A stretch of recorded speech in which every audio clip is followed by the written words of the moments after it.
Национальный центр «Россия» – пространство гордости за свою страну и людей, которые в ней живут. Аналогов ему в мире нет. Здесь работает постоянная экспозиция «Путешествие по России». Это наглядная демонстрация достижений нашей страны в прошлом и настоящем. С момента открытия Национального центра в ноябре 2024 года прошло более 10 выставок. Мы сотрудничаем с лучшими производителями страны. В универмаге «Россия» можно найти продукцию, созданную руками и сердцем. В гастрономических рядах представлены кухни народов России. Через вкус можно многое узнать о стране, ее традициях и культуре. Национальный центр – это сотни культурных, образовательных, деловых и международных событий, важных для всего мира. Мы соединяем сердца на первом, единственном в мире свадебном фестивале. Это бережное сохранение традиционных семейных ценностей.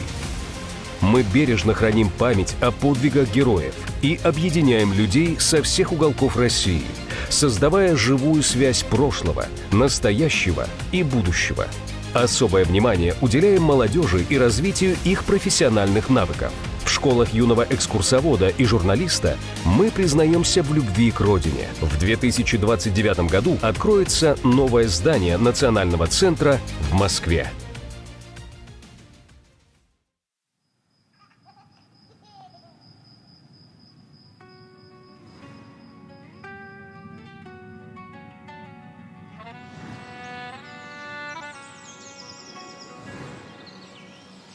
С чего начинается Родина? С картинки в твоем букваре, с хороших и верных товарищей, живущих в соседнем дворе. А может, она начинается с той песни, что пела нам мать, с того, что в любых испытаниях у нас никому не отнять. С чего начинается Родина? Заветной скамьи у ворот, с той самой березки, что в поле под ветром склоняясь растет. А может, она начинается с весенней запевки скворца, из этой дороги проселочной, которой не видно конца. С чего начинается Родина? С окошек горящих вдали, со старой отцовской буденовки, что где-то в шкафу мы нашли. А может, она начинается со стука вагонных колес, из клятвы, которую в юности ты ей в своем сердце принес. С чего начинается Родина?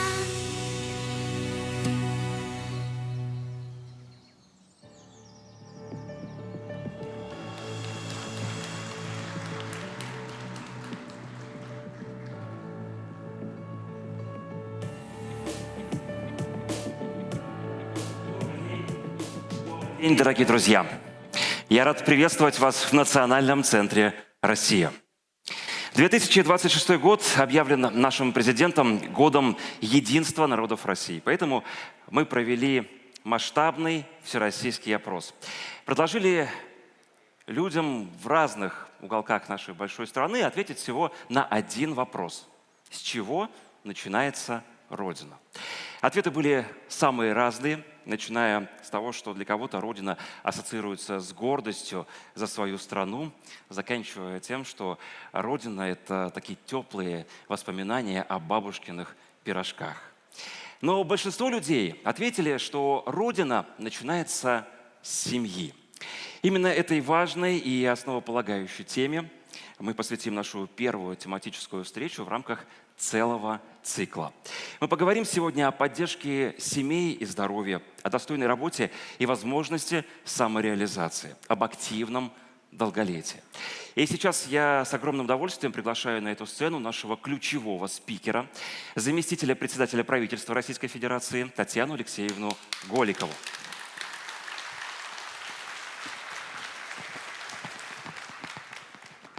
Добрый день, Денис.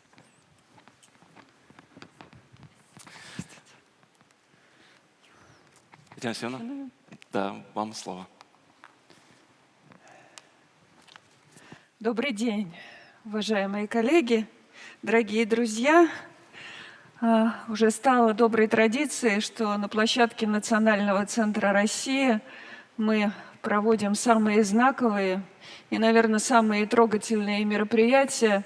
И то, что вы увидели сейчас на экране, не может не трогать, потому что было показано то, с чего начинается Родина.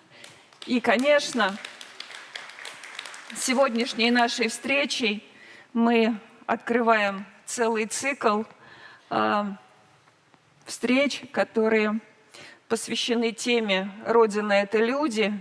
И очень символично, что этот наш всероссийский проект здесь, в Национальном центре России, проходит, как сказал наш уважаемый ведущий, в год единства народов России, объявленный нашим президентом.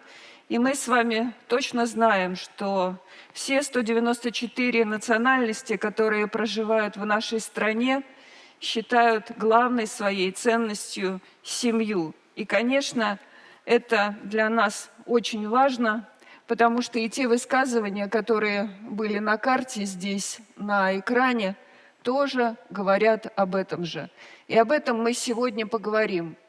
Хочу сказать, что наш президент назвал Россию семьей семей и неоднократно подчеркивал, что поддержка семей с детьми – это важнейший приоритет, а большая многодетная семья должна быть нормой, образцом для подражания, философией жизни и ориентиром всей государственной стратегии. Давайте посмотрим на цифры. Сейчас в нашей стране насчитывается около 24 миллионов семей, из которых примерно в 16 миллионах воспитываются дети. Более 3 миллионов семей растят 3 и более ребят.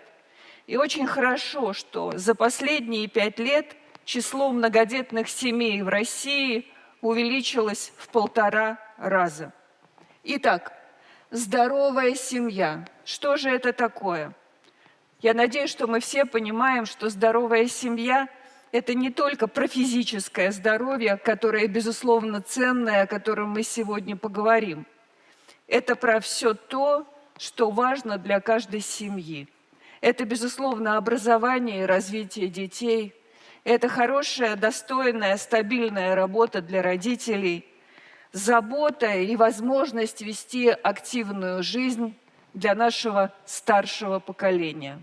И это все составляющие семьи. И, конечно, наша основная цель – создать условия, в которых каждая семья сможет уверенно смотреть в будущее, зная, что государство ее поддерживает. Исходя из этого, мы разрабатывали стратегию действий по реализации семейной и демографической политики, поддержки многодетности в Российской Федерации до 2036 года. И сейчас эта стратегия работает в полном объеме по всей России, во всех регионах. Она, конечно, направлена на укрепление института семьи, повышение рождаемости, качества жизни семей, создание условий для развития детей. И что очень важно, в подготовке этой стратегии участвовали эксперты-демографы, наше научное сообщество, а главное, наше родительское сообщество. И то, что сегодня в ней отражено, и те приоритеты, которые в ней сегодня есть, в этой стратегии, это волеизъявление наших граждан. Как мы говорим, та самая обратная связь, которую мы всегда ожидаем, принимая те или иные решения. Конечно, следуя утвержденной стратегии, мы последовательно наращиваем и федеральную, и региональную поддержку семей. Это и материнский капитал, всем хорошо известный, и единое пособие, и социальный контракт, и страховые выплаты, и семьи с детьми. И продляем программы, которые связаны с поддержкой семей. Это и ипотечные программы, и выплата 450 тысяч многодетным семьям на погашение ипотечного кредита и ряд других направлений. Я хочу вам напомнить, что в 2024 году указом президента закреплен единый по всей России статус многодетной семьи. И в 50 регионах страны уже на сегодняшний день региональные меры поддержки для многодетных представляются без оценки нуждаемости. Совсем недавно у нас с вами по решению главы государства и в соответствии с новым законом запущена семейная налоговая выплата. Родители 2 и более детей, имеющие низкие доходы, могут вернуть часть подоходного налога, уплаченного ими ранее, по ставке 6%. И я хочу сказать, что на сегодняшний день уже назначено более 1 миллиона таких выплат для более чем 2,2 миллионов детей.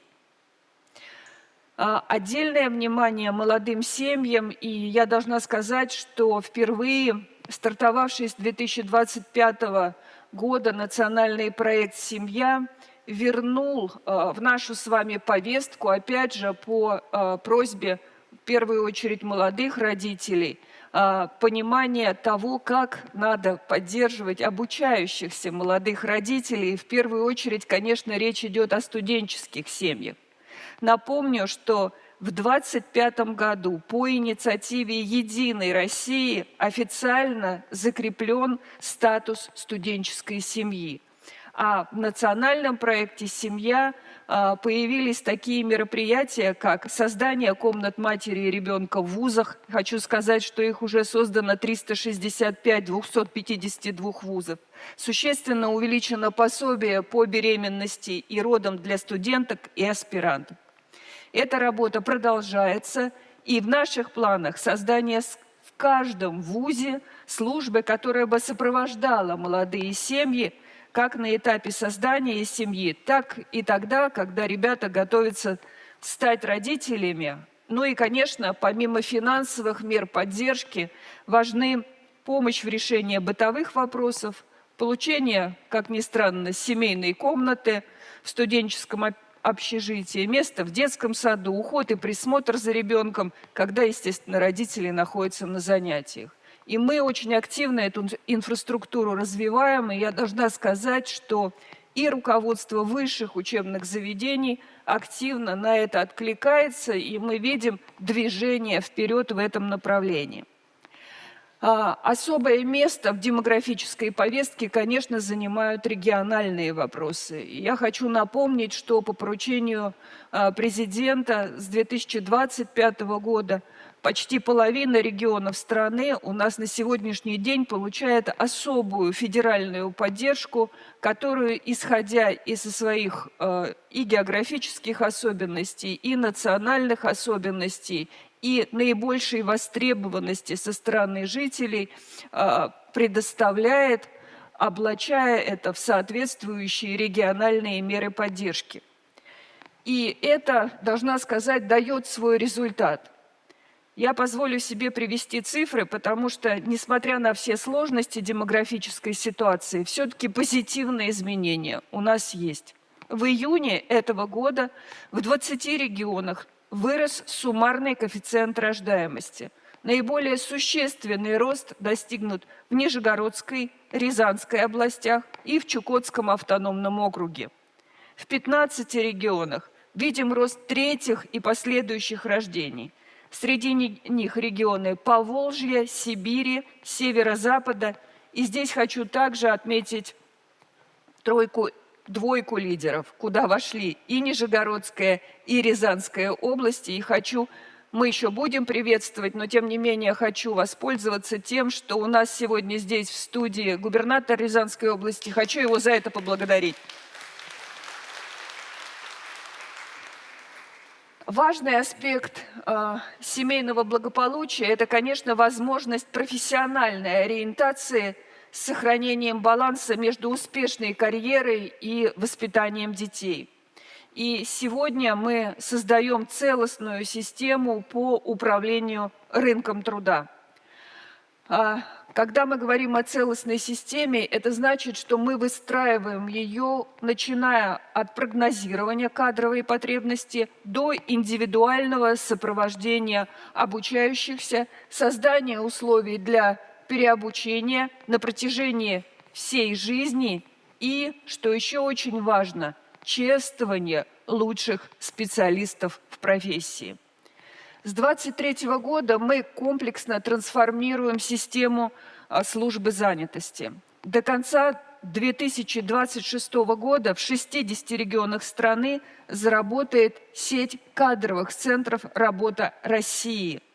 Благодаря модернизированным кадровым центрам быстрее наши граждане подбирают себе новую работу, а работодатели, соответственно, персонал. И должна сказать, что за последнее время поиска работы для соискателей сократилось почти вдвое.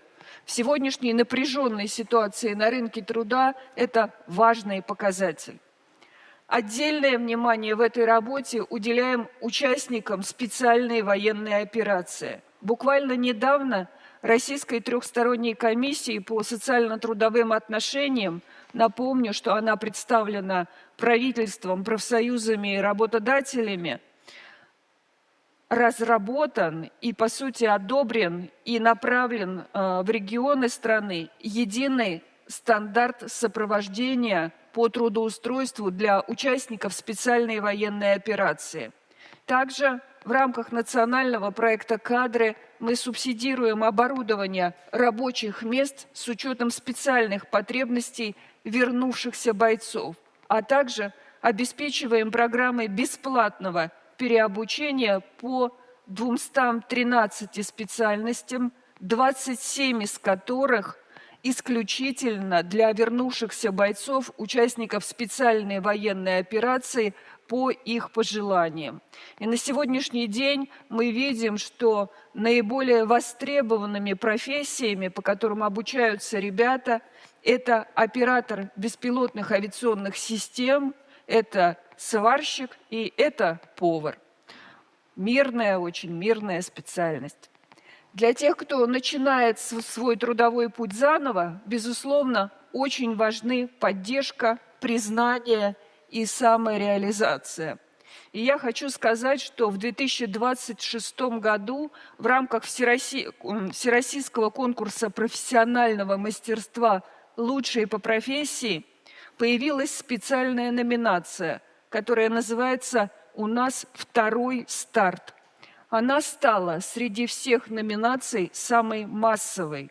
Региональные этапы прошли в 64 регионах страны. Как вы понимаете, эта номинация «Второй старт» сделана для ребят, участников специальной военной операции.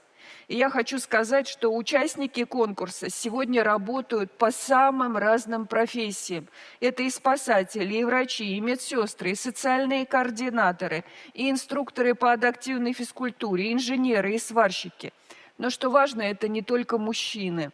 Среди призеров региональных этапов Наталья Арно, мама 4 детей из Мурманской области, которая добровольно пошла на передовую волонтером-медиком, а после возвращения открыла свое дело. Это медсестра Татьяна Жукова из Тюменской области, удостоенная медали за боевые отличия. И, как мы понимаем, за каждым таким вторым стартом своя непростая история, которая, безусловно, заслуживает глубокого уважения. Теперь несколько слов о здоровье физическом. В целом, на обеспечение долгой, здоровой и активной жизни наших граждан, начиная с рождения и до самого преклонного возраста, направлены несколько национальных проектов. Это, безусловно, национальный проект «Семья», который поддерживает который поддерживает детское здравоохранение. Это национальный проект «Продолжительная и активная жизнь», который направлен на обеспечение качества и доступности медицинской помощи. И, конечно, это национальный проект «Новые технологии сбережения здоровья», который предполагает разработку и внедрение в медицинскую практику инновационных методов лечения и лекарственных препаратов и медицинских изделий. Еще со времен Николая Александровича Семашко одним из главных приоритетов в сфере охраны здоровья была профилактика. И мне очень приятно сказать, что сегодня мы это тоже ставим во главу угла. Это одно из ключевых направлений для выявления как предрисков, так и развития самих заболеваний. И должна сказать, что по итогам 2025 года количество граждан, которые прошли профилактические мероприятия по сравнению с 2019 допандемийным годом, увеличилось в 1,5 раза. Что за этими цифрами? За этими цифрами, как мы понимаем, более качественное выявление и большее выявление тех, кому впоследствии может оказаться нужна медицинская помощь. Причем сейчас мы это делаем и по месту учебы, и по месту работы, и непосредственно в самих медицинских организациях. А что еще очень важно, благодаря организации выездных форм работы удалось как раз достигнуть тех показателей, о которых я сейчас сказала. Сейчас новый этап. Мы перезагружаем эту работу, ориентируя ее в том числе на выявление предрисков и рисков развития заболеваний еще у здоровых людей. Модернизируем ранее созданные центры здоровья в центры здорового долголетия. Мы эту работу начали с 2026 года. 2026 год у нас является переходным, и каждый регион должен в своем регионе открыть такие центры здорового долголетия для того, чтобы они были доступны для граждан, а главное, с 2026 года и далее обследование в них бесплатно. Конечно, я должна отметить и специальные программы корпоративной поддержки здоровья сотрудников, которые тоже активно развиваются у нас сегодня. И здесь отдельный трек организован для участников специальной военной операции. Мы продолжаем также повышать доступность и высокотехнологичной медицинской помощи. По данным за 2025 год ее получают более 1,7 миллиона человек. Есть серьезные результаты, и вы понимаете, что мы каждый раз двигаемся, внедряя новые методы, которые ранее были ограничены для применения, погружаем это в систему обязательного медицинского страхования и делаем это абсолютно доступными для граждан по всей стране. Хочу сказать, что в 2025 году в России полностью обеспечена потребность в трансплантации гемопоэтических стволовых клеток у детей. То есть на самом деле на сегодняшний день отсутствует очередь на такое лечение. А совсем недавно мы не могли даже об этом говорить. И должна сказать, что по данным Всемирной организации здравоохранения, Россия сегодня входит в число лидеров по выживаемости детей с онкологическими заболеваниями. Для ускорения восстановления после сложного лечения развиваем медицинскую реабилитацию. Как вы помните, особую поддержку и развитие она получила в период пандемии, но достаточно в короткие сроки нам удалось ее серьезно расширить. И я бы здесь хотела обратить внимание на детей. Благодаря созданию 2 детских реабилитационных центров мирового уровня за 5 лет число ребят, которые прошли реабилитацию, увеличилось в 1,3 раза, и такую реабилитационную помощь получили более 2 миллионов детей. И еще один приоритет, о котором я хотела бы сказать, поскольку он и формирует нашу семью, это забота о старшем поколении. Это наши с вами бабушки и дедушки, и это люди, на которых держится, наверное, каждая семья. И до тех пор, пока у нас есть бабушки и дедушки, мы, какими бы взрослыми не были, чувствуем себя детьми. И даже тот ролик, который сегодня был показан на экране, красноречиво об этом свидетельствовал. Дедушка, бабушка и внук или внучка. И, конечно, это всегда вызывает особые эмоции, особую трогательность. И здесь мы, конечно, должны делать все для того, чтобы наше старшее поколение как можно дольше находилось в активном долголетии. И сегодня я хочу сказать, что во всех 89 регионах страны активно реализуются программы активного долголетия, и ими сегодня охвачено более 15 миллионов человек. Должна сказать, что люди очень активно приходят и участвуют в этих программах, а самое главное, они повышают свое эмоциональное состояние и чувствуют себя абсолютно востребованными и интегрированными в общество. Конечно, особое внимание уделяем доступности такого рода услуг в городах и видим, что и сами руководители регионов активно на это откликаются. Но я думаю, что сегодня мы еще на эту тему поговорим. Что же касается тех, кто нуждается в активном, долговременном уходе, то по поручению главы государства развиваем систему долговременного ухода. И сейчас таким уходом охвачено 184 тысячи человек. Эта технология позволяет получать поддержку в привычной обстановке родного дома, ну и, конечно, давать возможность членам семьи выходить на работу. Мы развиваем новые социальные технологии помощи на дому, такие как стационар на дому, приемная семья для пожилого человека, передышка. Ну а там, где, к сожалению, наши пожилые люди оказываются одинокими, развиваем систему социального обслуживания, строя, ремонтируя и вводя в эксплуатацию новые социальные объекты. Только при поддержке федерального бюджета за последний период введено 77 таких стационаров, более чем на 8 тысяч мест по всей стране. Дорогие друзья, конечно, социальная тема неисчерпаема, а тема семьи тем более. Поэтому разрешите мне на этом остановиться, но что бы я хотела сказать в заключении этой части. Никакие проекты и инициативы были бы невозможны, если бы их не делали наши люди. И только благодаря нашим людям у нас получаются те результаты, которых мы сегодня достигаем. И мы с вами понимаем, что это всегда предмет взаимодействия с обществом, с нашими, в данном случае, родителями, с нашими бабушками и дедушками, для того, чтобы понять, а что важно, что нужно для того, чтобы развивать нашу страну, нашу Россию. Спасибо. Спасибо большое, Татьяна Алексеевна. Наша встреча сегодня затронет несколько тем, и начнем мы разговор о семье, поддержке и условиях для рождения детей. И я думаю, что сейчас как раз-таки мы узнаем секрет Рязанской области, где удалось повысить рождаемость. Я с огромным удовольствием приглашаю на сцену наших гостей. Малков Павел Викторович, губернатор Рязанской области.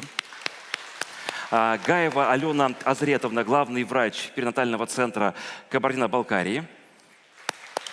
И семья Кураевых, многодетная семья из Рязанской области, победители регионального этапа «Семья года» в номинации «Многодетная семья» награждены орденом «Родительская слава». Кстати, семья Кураевых – многодетная семья в 3 поколениях. Большинство россиян считают, что государство стало активнее помогать семьям с детьми, особенно в последний год. В апреле этого года руководитель ВЦИОМ Валерий Федоров озвучил такие данные. И действительно, как мы видим из ролика, который нам удалось посмотреть вначале, много делается для того, чтобы финансовые вопросы в меньшей степени беспокоили семьи с детьми. Сейчас в повестке комфортная среда для семей. Павел Викторович, вы возглавляете Рязанскую область. У вас реализуется проект «Рязанская семейная губерния». Вот расскажите, пожалуйста, во-первых, что это за проект? Сейчас часто звучит семейно-центричная среда, если можно более понятно, наверное, да, рассказать, что же это такое и какие все-таки условия создаются в области для того, чтобы можно было повышать рождаемость и делать как раз-таки вот комфортную жизнь для семей. Спасибо. Уважаемая Татьяна Алексеевна, Денис, уважаемые друзья, добрый день. Но здесь на самом деле действует очень простое правило. Мы считаем, что государство должно слышать и должно подстраиваться под потребности семьи, а не наоборот, как это иногда, к сожалению, бывает. И, конечно, речь не идет просто про меры господдержки, это достаточно просто, но срабатывает далеко не всегда. А речь про огромное количество самых разных направлений работы. Вот это, собственно, и есть семейно-центричная среда, которую мы стараемся создавать, и уже видим некоторые позитивные изменения. У нас растет количество многодетных семей, вот за последние 3 года рост на 20%. У нас рост по молодым многодетным семьям на 30%. Количество студенческих семей увеличилось на 1/3. И вот важно, что большое количество молодых семей уже решаются на рождение ребенка еще во время обучения. У нас в таких семьях за последний год родилось уже 150 детей. Еще совсем недавно это скорее было такое исключение. В целом видим постепенный рост суммарного коэффициента рождаемости. Тенденция у нас в прошлом году развернулась. В этом году прирост продолжается. Понятно, что цифры пока низкая база. Но тенденция по спаду рождаемости развернулась и сейчас пошли в плюс. Это очень важно. Причем мы все понимаем, что тут нет мгновенных решений. Это долгосрочная системная работа, которую вообще нельзя упускать из виду никогда. И вот мы все направления работы сейчас объединяем в единую экосистему. Все, что влияет на качество жизни семьи. Здравоохранение, образование, социальная защита, культура, спорт, благоустройство и многое-многое другое. Все эти направления одинаково важны. Ничего нельзя упускать абсолютно. Ну вот, например, допустим, ввели какие-то серьезные меры финансовой поддержки, а выходишь на улицу, а там жить не хочется. Унылые многоэтажки, все серое, никакого благоустройства. Будет в таком случае создаваться семья, будет ли демография расти? Да, на самом деле нет, не будет. Поэтому каждый аспект одинаково важен. У нас работает демографический штаб, я его возглавляю. В штаб входит председатель областной думы, входит наш владыка, митрополит Рязанский, Михайловский, входят все зампреды, ряд министров, все ключевые лица. Ну, по сути, это такой центр принятия решений в сфере демографии, в сфере семейной политики. Один из результатов, одно из ключевых направлений работы – это перезапуск всей системы родовспоможения. В том числе очень серьезно обновили наш перинатальный центр. Я считаю, что вообще перинатальный центр – это знак качества для каждого региона, абсолютно. Вот сразу, когда пришел в регион, сказал, что для меня это дело чести – вывести перинатальный центр на принципиально другой уровень работы. У нас, кстати, в этом году за первое полугодие родилось уже на 174 ребенка больше, чем за первое полугодие прошлого года. И при этом мы находимся на исторически минимальном уровне младенческой смертности, около 2 промилле. У нас 4 года назад доходило до 9 промилле, сейчас 2. У нас за последние 2 года при родах не умер ни один ребенок, который имел хотя бы теоретические шансы на жизнь. Ни один. И мы с вами все прекрасно понимаем, что сами по себе цифры младенческой смертности, они на суммарный коэффициент рождаемости не влияют, они небольшие в любом случае. Но они очень сильно влияют на внутренние ощущения людей. Если система родовспоможения работает плохо, все об этом знают, если мамочки стремятся уехать куда-нибудь в другое место, чтобы родить ребенка, то подсознательно это очень сильно негативно влияет на решение о пополнении семьи. Каждый это знает и чувствует. И, кстати, тоже каждый случай младенческой смертности, каждый докладывается мне лично, и у меня лично разбирается. Также мы в прошлом году открыли 4 новых женских консультации на селе, тоже часть большой системы родовспоможения. Это стало возможным благодаря реализации профильного национального проекта. Татьяна Алексеевна, спасибо большое за вот эти возможности, за поддержку. Также мы очень активно включились в репродуктивную диспансеризацию. За 2 года вошли в 10 лучших по стране. Очень серьезно занимаемся профилактикой абортов. Это тоже одно из ключевых направлений работы. И уже есть хорошие результаты. И так далее. Ну, на самом деле, про здравоохранение могу долго рассказывать. Это одна из моих любимых тем. Но вот если возвращаться к единой системе поддержки семьи в регионе, У нас сейчас выстроен единый маршрут сопровождения семьи. От рождения ребенка, еще даже до рождения, до старшего возраста. На каждом этапе семья получает необходимую поддержку. Для этого у нас создана единая цифровая система, единый цифровой контур, в котором работают все ведомства. И в итоге семья получает уже не отдельные услуги, за каждой из которых надо побегать еще, а комплексную помощь. Причем там, где это возможно, все услуги предоставляются в проактивном режиме. У нас сегодня сопровождается более 40 тысяч семей, за каждой закреплен семейный куратор. И у нас в целом вот это количество сервисов для семей за 2 года выросло почти в 4 раза. У нас сегодня около 200 сервисов, практически на любой жизненный случай. Мы полностью перестроили работу системы социальной защиты, создали сеть многофункциональных семейных центров. Они работают, как и МФЦ, по услугам, также эти работают в режиме одного окна. И вот возвращаясь к теме молодежи, что важно, чтобы молодые люди не боялись вступать в брак, не боялись создавать семью еще во время учебы. У нас во всех крупных вузах работают центры поддержки студенческих семей. Это не просто комната матери ребенка, а это полностью решение всех существующих вопросов, которые позволяют совмещать учебу, не уходить ни в какие академические отпуска и совмещать воспитание детей. То есть помогаем решать все вопросы, которые при этом возникают. Вот, спасибо. Кстати, тоже такой интересный момент. Но молодежь часто хочет как-то интересно и необычно организовать процедуру вступления в брак.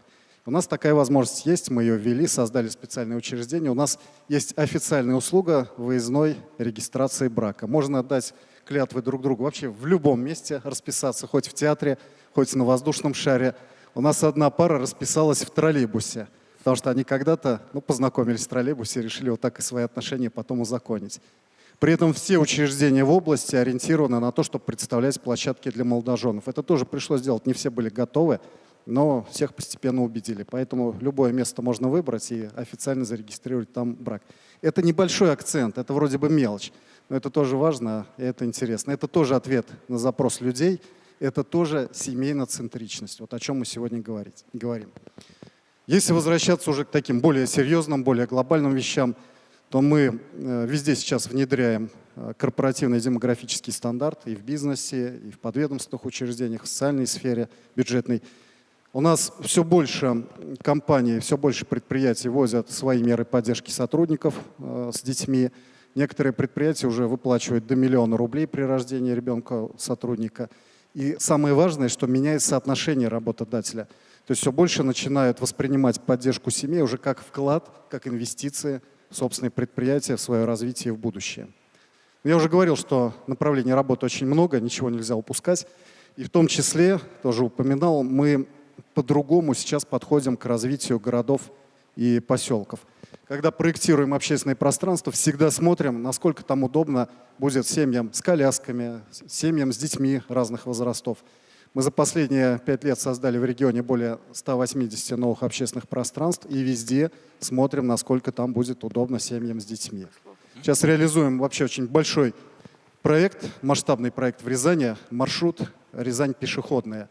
Мы объединяем все интересные, все знаковые места в единую пешеходную зону длиной около 17 километров. И это тоже все вот такое большое пространство для семейного отдыха. У нас там маршрут включен Рязанский Кремль, Рязанская ВДНХ, театры, парки, спортивные площадки, детские площадки, многое другое. Кстати, как раз рядом с нашей ВДНХ совсем скоро откроется и филиал Национального центра России уже в конце этого лета. Станет одной из ключевых точек маршрута. В целом можно долго продолжать, я знаю, понимаю, что время ограничено. Может быть, только один пример еще приведу интересный. Мы создали очень мощный центр реабилитации участников специальной военной операции. Максимально туда вложились, самое лучшее оборудование, техники, специалисты, все. Но важна наша фишка в том, что это семейный центр реабилитации. То есть участники СВО проходят восстановление вместе со своими близкими. А еще важно, что в этом же центре у нас проходит реабилитацию дети с инвалидностью. То есть подход замечательно работает на практике. Бойцы, с одной стороны, не предоставлены сами себе, они со своими близкими проходят реабилитацию. А дети с ограниченными возможностями по здоровью, которые там же проходят реабилитацию, те же техники, тоже оборудование, они видят такую другую, наверное, непривычную им жизнь. Они тянутся к взрослым дядям, они узнают что-то новое. И при этом бойцы, вот даже с самыми тяжелыми ранениями, они видят, что кому-то в жизни на самом деле тоже очень непросто. Они видят детей, которые иногда с рождения борются с очень тяжелыми недугами. И уже и на свои проблемы они начинают смотреть немного по-другому. А еще у нас прямо там же, в этом реабилитационном центре, уже создаются семьи. Вот, например, там один боец познакомился с мамой ребенка с ОВЗ, начал помогать мальчику проходить реабилитацию, сопровождал на процедуры, водил на мастер-классы, вместе занимались на адаптивной спортплощадке. После завершения курса они продолжили общаться, ну и спустя какое-то время поженились. Причем этот случай уже не единичный. Вот есть масса примеров других проектов. Еще раз, время ограничено, знаю. Хочу только сказать, что очень много интересных идей рождается на стыке направлений. Конечно, я упомянул малую часть. Татьяна Алексеевна, наверное, нет ни одного проекта, вот, который вы сейчас рассказывали, в котором мы бы не принимали участие. Еще раз вам огромная благодарность за поддержку. Спасибо Министерству здравоохранения, Министерству труда, социальной защиты. В самом тесном контакте во всем работаем. И вот на самом деле все, о чем я сейчас сказал, по сути, складывается в одну простую идею. Вот семейно-центричная среда – это не просто набор мер поддержки технических, это подход к развитию региона, когда мы стараемся на все смотреть глазами семьи. Денис? Спасибо большое, Павел Викторович. Татьяна Алексеевна, как вам такие достижения и результаты Рязанской области? Ну, вы знаете, то, что сегодня Павел Викторович рассказал, очень важно. Я фиксирую одно, наверное, главное. Когда глава региона самостоятельно этим занимается, возглавляет соответствующую комиссию и курирует эту работу по самым тонким вещам, таким как даже младенческая смертность, это имеет свой результат. И мы, собственно, этот результат сегодня видим. И очень важно то, что Павел Викторович сегодня сказал, создание именно среды. Для нас, конечно, важно подтянуть к этой работе и работодателей, чем мы начали очень предметно заниматься. В 2024 году в конце утвердили корпоративный демографический стандарт. Сегодня те или иные элементы этого стандарта введены в 82 регионах страны, причем это не только материальная поддержка, это и именно создание среды и создание комфортных условий, условий сопровождения для семей, для того, чтобы действительно это было и стало возможным, рождение ребенка. Но семейно-центричность – это тема, которая вошла совсем недавно в наш обиход, и по решению комиссии Государственного совета по национальному проекту «Семья», который руководит глава Мордовской республики Артем Алексеевич Сдунов, было принято решение о проведении конкурса «Семейная столица России». «Семейная столица России» будет как конкурс проходить впервые в 2026 году. Сейчас на конкурс заявилось уже 60 муниципальных образований или городов. Рязань среди них. Я надеюсь, что вы не просто будете участвовать, но и окажетесь в числе финалистов, а может быть и победителей, потому что та столица, которая победит, та будет принимать, соответственно, семейную столицу в 2027 году. Ну и еще будет 5 дополнительных номинаций.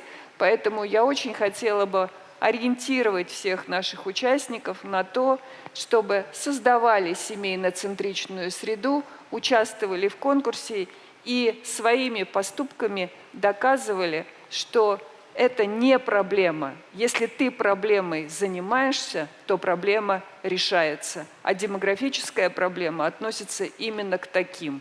Надо этим заниматься. Спасибо.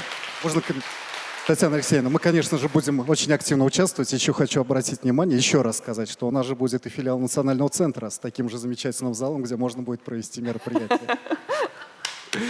Спасибо.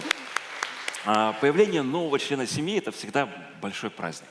И очень многое зависит от профессионализма врачей, которые наблюдают маму, затем принимают роды, от наличия современного оборудования, от комфорта и внутреннего спокойствия. Алена Азретовна, вы главный врач перинатального центра в Кабардино-Балкарии. Расскажите, что изменилось за последнее время? Что сегодня представляет из себя современный перинатальный центр? Уважаемая Татьяна Алексеевна, уважаемые участники мероприятия, позвольте вас...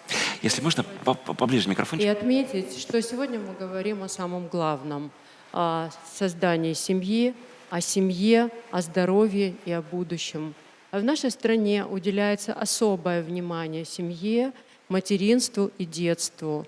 И, конечно же, в нашем регионе реализуются все меры государственной и региональной поддержки, созданы условия для оказания качественной медицинской помощи. В регионе ежегодно рождается около 10 тысяч деток, и 7 тысяч из них появляются в стенах нашего перинатального центра. И задача нашей команды не только обеспечить медицинское сопровождение, но и создать пространство, где женщина будет чувствовать себя защищенной, уверенной. Наша команда направляет все свои усилия от момента планирования беременности, сопровождения семейной пары, где в команде работают и психологи, и юристы, и специалисты по социальной работе, и, конечно же, врачи. Очень важно создать комфорт для женщины и сопровождение персонального помощника. Эта услуга тоже есть в нашем центре. Важно, чтобы женщина при посещении центра могла иметь возможность посещать его с детьми, со своей семьей. Для них тоже создано специальное пространство под наблюдением сотрудников нашего центра. Важно снизить тревожность во время родов и в операционном периоде. У нас тоже проработаны методики и виртуальной реальности, и не только медицинские, но и немедикаментозного обезболивания, и при необходимости, если женщина желает, и музыкальное сопровождение. То есть все мероприятия для того, чтобы ускорить ее реабилитацию. Действует принцип мать-дитя, у нас никогда не разделяется мама с ребенком, ну и, соответственно, даже после родов и даже во время операции она всегда находится со своим ребенком. В центре внедрена система менеджмента качества, это очень важно. Создан центр компетенции, и мы тесно взаимодействуем с нашими женскими консультациями, с родильными стационарами. Ежедневно проводим виртуальные обходы, телемедицинские консультации. Это позволило нам добиться хороших результатов. И я хочу сказать о том, что все преждевременные роды проходят у нас в перинатальном центре. И за последние 5 лет нам удалось выходить деток, которые родились с весом менее 500 грамм, и это 9 детей. Это сохраненность жизни, это прекрасно. Но главное не только выходить этих деток и, конечно же, улучшить качество их жизни. И вот внедренная система менеджмента качества позволяет нам об этом говорить. Для удобства реализуется социальный проект. У нас в центре создана МФЦ, мини-МФЦ, где семейная пара получает весь пакет документов и, конечно же, консультации по мерам государственной поддержки. Это очень удобно. И хочется сказать о том, что действительно большое количество мер, огромная поддержка государства. И очень важный проект, который реализуется на территории Российской Федерации и успешно реализуется на территории нашего субъекта, это национальный проект «Семья». В настоящее время идет переоснащение перинатального центра, закупается современное высокотехнологичное оборудование, что только расширяет наши возможности и улучшит качество оказания медицинской помощи. И в заключение хочется пожелать процветания нашей великой стране и рождения как можно больше здоровых, счастливых деток. Спасибо. Спасибо большое.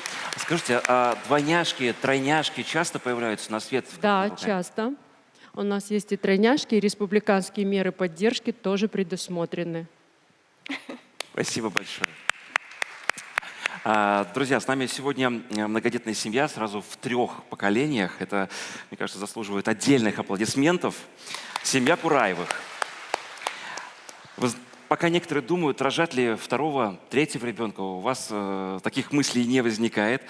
Мы сегодня обсуждали проекты, которые должны сделать родительство проще, помочь семьям, которые воспитывают детей. Я знаю, что у вас есть семейная кондитерская, что детки вам в этом помогают. В целом, как на практике меняется родительский опыт? Вот расскажите, пожалуйста, свою историю. Доброго дня всем. Татьяна Алексеевна, вам всем. И для меня вообще удивительно здесь сейчас происходящее. Такое внимание, такое к семьям. Идут. Действительно, что я здесь нахожусь. Мы здесь с семьей, с детьми находимся. Я так понимаю, это вся ваша семья к нам вышла? Да, да. А можете представить? Да. И мы вообще семья многодетная в 4-м поколении. Хотел бы даже немного поправить. И Ольга, и я. И у нас 8 деток. Спасибо большое. Проходите, садитесь. Но действительно, поскольку я рос в многодетной семье, Ольга, мы, конечно, и жили мы всегда в Рязани, то действительно то, что сейчас происходит, мы видим большие изменения. Даже если начиная говорить с того, что я помню, как еще мама собиралась там, тогда она говорила, в собес пойду. Она как на бой собиралась, справки получить, документы. То я, когда вырос, думал, тогда не буду жену, я буду этим заниматься. А сейчас все совсем по-другому. Сейчас у нас существует семейный центр, и раньше как-то мы за ними бегали, а сейчас они за нами бегают. То есть мне звонки раздаются, семейный куратор, он рассказывает, какие меры поддержки, прочее, помогает все оформить, сделать. И действительно появляется намного больше времени, как у меня, как у отца, для детей.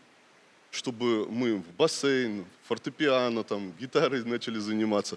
Действительно, наши родители намного больше были заняты. И действительно, общественная среда, парки, есть куда с детьми теперь выйти, есть где пройтись.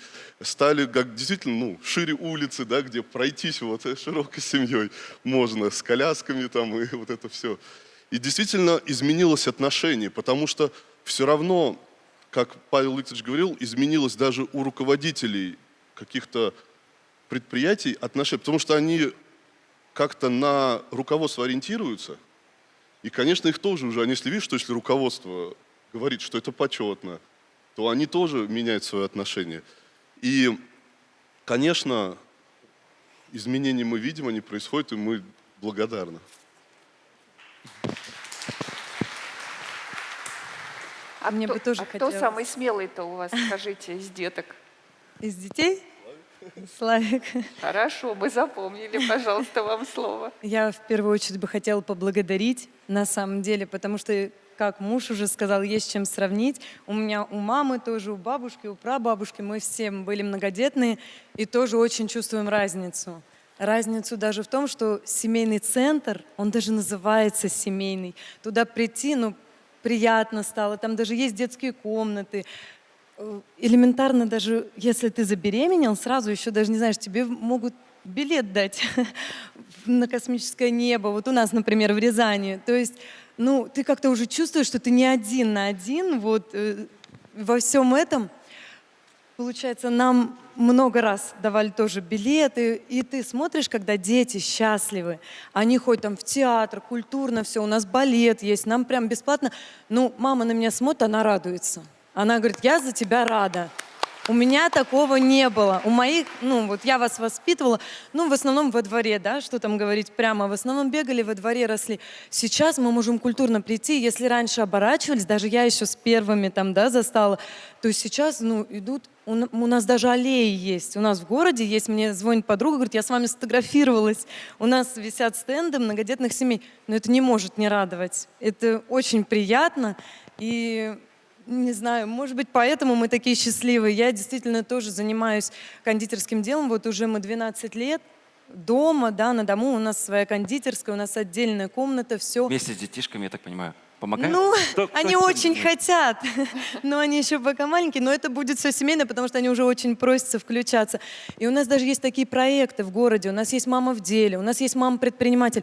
Я себя чувствую как мама, ну, не просто рожающая женщина дома, извиняюсь за прямоту, да, я чувствую свое даже развитие. Мы победили, да, я победила в этом конкурсе, то есть это даже и финансовый подарок, да, в наше дело, все туда. И вот мы соцконтракт от государства получили. Мы очень рады. Может, за это, Ефим, ты расскажешь? Ефим, Ольга, да, спасибо большое. Я думаю, что детки вам всегда помогут, чтобы А вот снять можно пробу я и встану, сказать, как Денис, вкусно да? получилось. Кто самый смелый? Сиди. Ты самый смелый, и ты готов ответить на вопросы? Давайте. Вот ты видишь, что здесь написано? С чего начинается Рязань? Родина. Молодец, тебе губернатор выпишет отдельную премию. Я до конца не дочитала. Давай повернемся к залу. Теперь ты прочитал, с чего начинается Родина. И скажи нам всем, с чего для тебя начинается Родина, а еще теперь уже ответь на второй вопрос. С чего для тебя начинается Рязань? Ну, как по мне, с чего начинается Родина? Ну, в первую очередь, с семьи и любви в семье. А с чего начинается Рязань? Ну, именно для меня и тех, кто родился в Рязани, наверное, то, что это твой личный дом, в котором ты можешь, ну, прогуляться по парку и еще в разных местах. То есть ты можешь обшастать это весь твой целый дом, короче. А скажи, пожалуйста, дорогой, скажи, пожалуйста, ты очень интересный собеседник. Скажи, а что вот кажется тебе очень важным для семьи? Ну, наверное, это чтобы семья была дружная и там все понимали друг друга. А у вас так в семье? Да, Ты заботишься о младших, Да. о девочках? да. Ну, ты молодец, молодец. Спасибо большое. Татьяна Алексеевна, я знаю, что вы приготовили небольшой подарок. Да, у нас есть вам небольшой подарок, дорогая семья. Идите сюда, пожалуйста, молодой человек. И вручите главе семьи, наверное, Ефим, лучше. отец Это семейства. небольшой подарочек для вас от Национального центра России. Спасибо большое. Спасибо. Ну что ж, спасибо большое, друзья. Давайте еще раз поаплодируем нашим гостям за их истории, рассказы, за их достижения. Спасибо большое, и мы просим вас Проходите вернуться в зал. в зрительный зал. И мы переходим к новому блоку, мы продолжаем нашу беседу. И сейчас мы поговорим о достойной работе и возможностях для самореализации. И сейчас на эту сцену я приглашаю Егорову Людмилу Германовну. Это призер в номинации «Лучший директор кадрового центра Работы России-2025». По итогам работы назначена заместителем министра демографии и развития человеческого капитала Нижегородской области. Под руководством Людмилы Германовны кадровые центры Нижегородской области вошли в первую волну модернизации. Здравствуйте. Я приглашаю к нам сюда Сергея Николаевича Лагутина, ветеран СВО, в настоящее время заместитель директора по вопросам строительства кадрового центра Работы России в Оренбургской области. И я приглашаю Анастасию Анатольевну Малафееву, получательницу социального контракта из Томской области. Точнее, у нас Анастасия Анатольевна будет по видеоконференц-связи. Есть ли у нас связь с Анастасией Анатольевной? Попозже, я думаю, мы с ней обязательно пообщаемся. А пока давайте посмотрим небольшой видеоролик.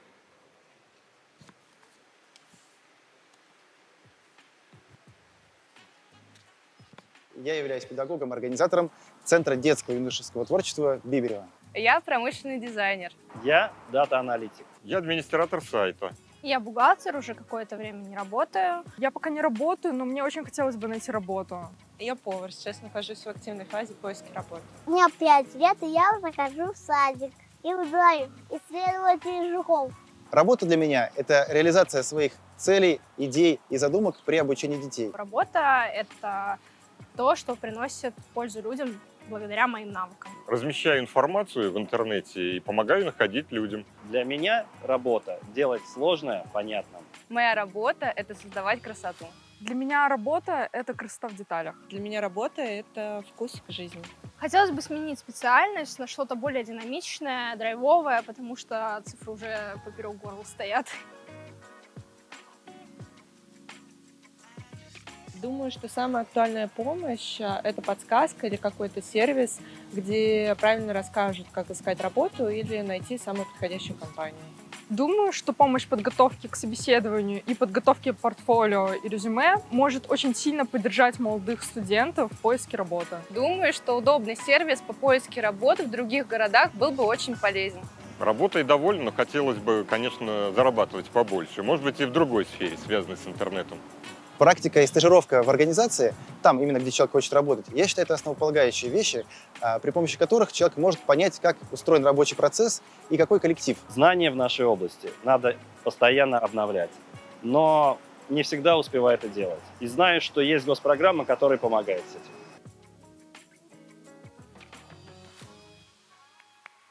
Людмила Германовна, вы всю жизнь работаете в системе занятости.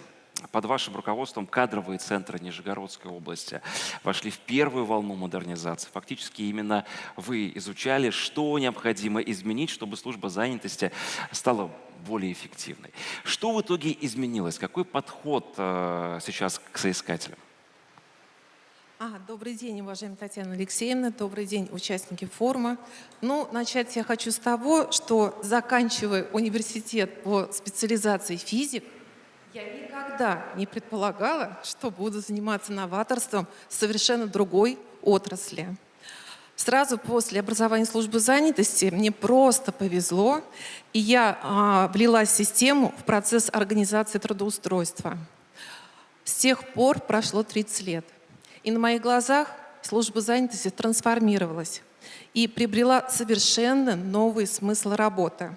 Начало изменений было положено в 2019 году, когда еще на тот момент Центр занятости населения города Нижнего Новгорода вошел в список центров, которым было доверено провести апробацию проекта комплексной модернизации.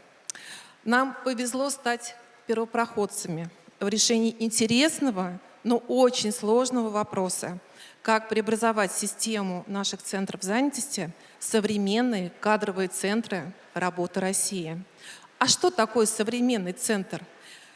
Это тот центр, в котором каждый клиент находит нужную ему помощь. Если обращается школьник, мы определяем ему будущую профессию.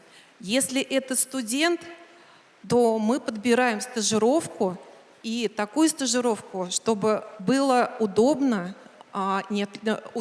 и он не отвлекался от учебы. Если это выпускник, мы подбираем ему первую работу. Опытный специалист — найти место с повышением. Ну а если это многодетная мама — работу, которая позволяет уделять время семье.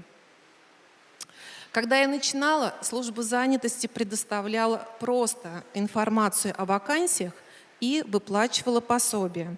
Сейчас же вопрос реальности времени совершенно другой. Как из 1000 вакансий найти ту работу, которая тебя ждет? А из сотен откликнувшихся соискателей найти того соискателя, который бы был настоящим членом твоей команды. Нам, по сути, в то время предстояло пройти бесшумную трансформацию из социальной службы внутригородское агентство по развитию человеческого капитала или современным диагностическим центром для команд и карьер. Задача, конечно, была не из легких. Вся команда понимала, что нам выразили очень большое доверие, и каждый сотрудник в ходе реализации проекта смог сам себе ответить на вопрос, какого уровня сложности задачи ты можешь реально решить. Это действительно придает силы и энергии. Идти, нет, бежать вперед и развиваться.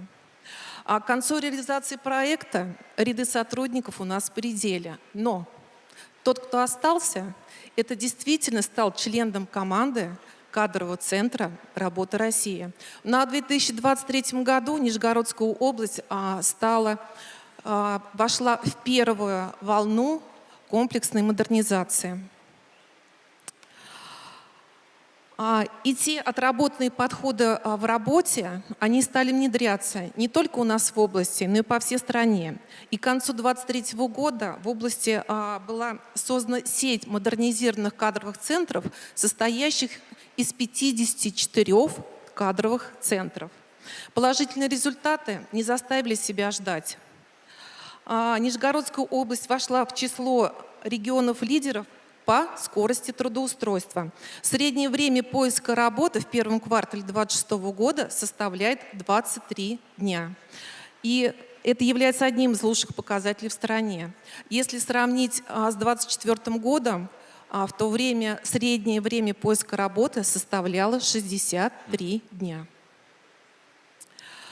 Отчасти, конечно, нам помогает ситуация на рынке труда, но не всегда к нам приходят люди, которым есть востребованная специальность.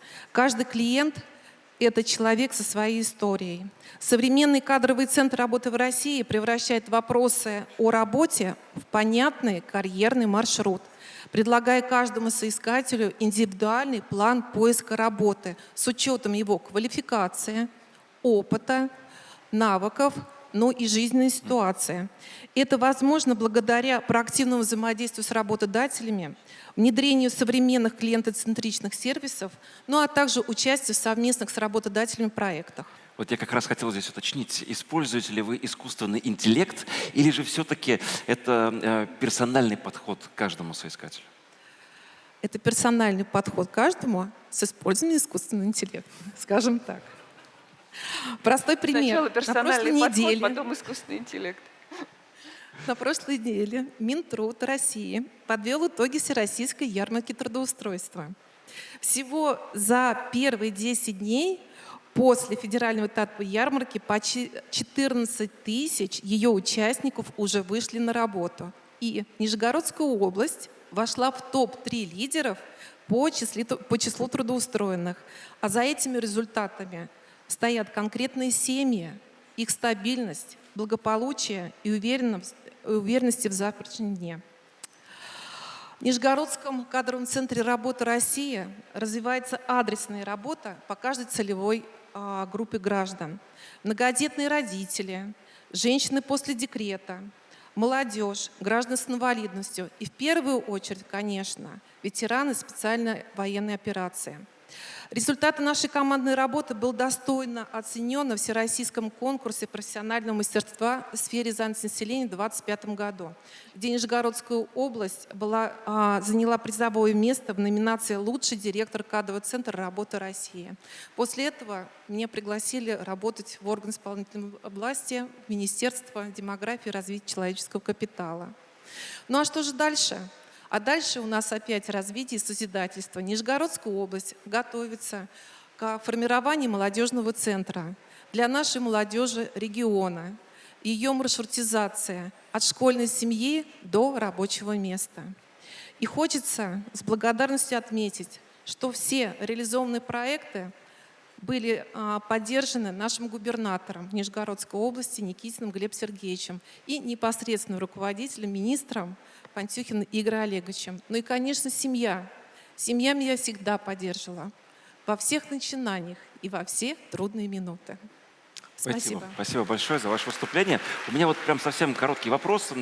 Есть такая фраза «берем только с опытом работы». Ну, периодически приходится ее слышать от молодых специалистов, от молодых людей. Вот, собственно, где взять этот опыт? Помогают ли сейчас кадровые центры именно пройти стажировку, где-то набраться какого-то опыта, чтобы уже потом прийти в компанию и там, влиться в коллектив? Вот именно вот это становление. Конечно, помогает. У нас развит сервис на единой цифровой платформе «Работа России», а это основной портал, на котором работают кадровые центры, стажировки. Поэтому учащийся последних курсов может иметь уже трудовой стаж у работодателя. И в этом сервисе размещены достаточно много вакансий от работодателей. Они приглашают учащихся на последних курсах, пройти стажировку, заключать с ним трудовой договор. И, скорее всего, при хорошем взаимодействии это будет будущий работник у данного работодателя. Спасибо большое. Спасибо. Татьяна Алексеевна, есть что-то добавить? Ну, я только хочу сказать, что облик центров занятости поменялся за последние годы, причем серьезно поменялся. Если раньше это было, извините меня, убогие комнатки на первых этажах многоквартирных домов, то сегодня, за последнее время, это совершенно другие учреждения, это отнюдь не те, которые занимались выплатой пособий по безработице, как уже было сказано, и бесконечным количеством месяцев нахождения в поиске работы. Сегодня, как вы услышали, количество дней поиска работы, скажем, в Нижегородской области сократилось до 23 дней, а в целом по России, как я уже сказала, в 2 раза. И на самом деле это очень важно, потому что центры занятости – это сегодня не центры для безработных, это центры, которые занимаются проактивной работой по устройству на работу. И на самом деле это стало возможным благодаря, не удивляйтесь, партийному проекту «Единой России» «Хорошая работа, достаток в доме», он так и называется. И коллеги активно начали продвигать, в том числе и с финансовой поддержкой, вот эту модернизацию центров занятости. И сегодня мы уже можем четко сказать, что для работников 33 сервиса предоставляют центры занятости, для работодателей таких сервисов 5. И важно, вот вы спросили, Денис, это только когда к ним обращаются? Нет, уже сейчас через портал «Работа России» мы начинаем со школьной скамьи работать с ребятами, ориентируя их на свой карьерный маршрут и постепенно выстраивая эту работу с Министерством просвещения, с Министерством науки и высшего образования.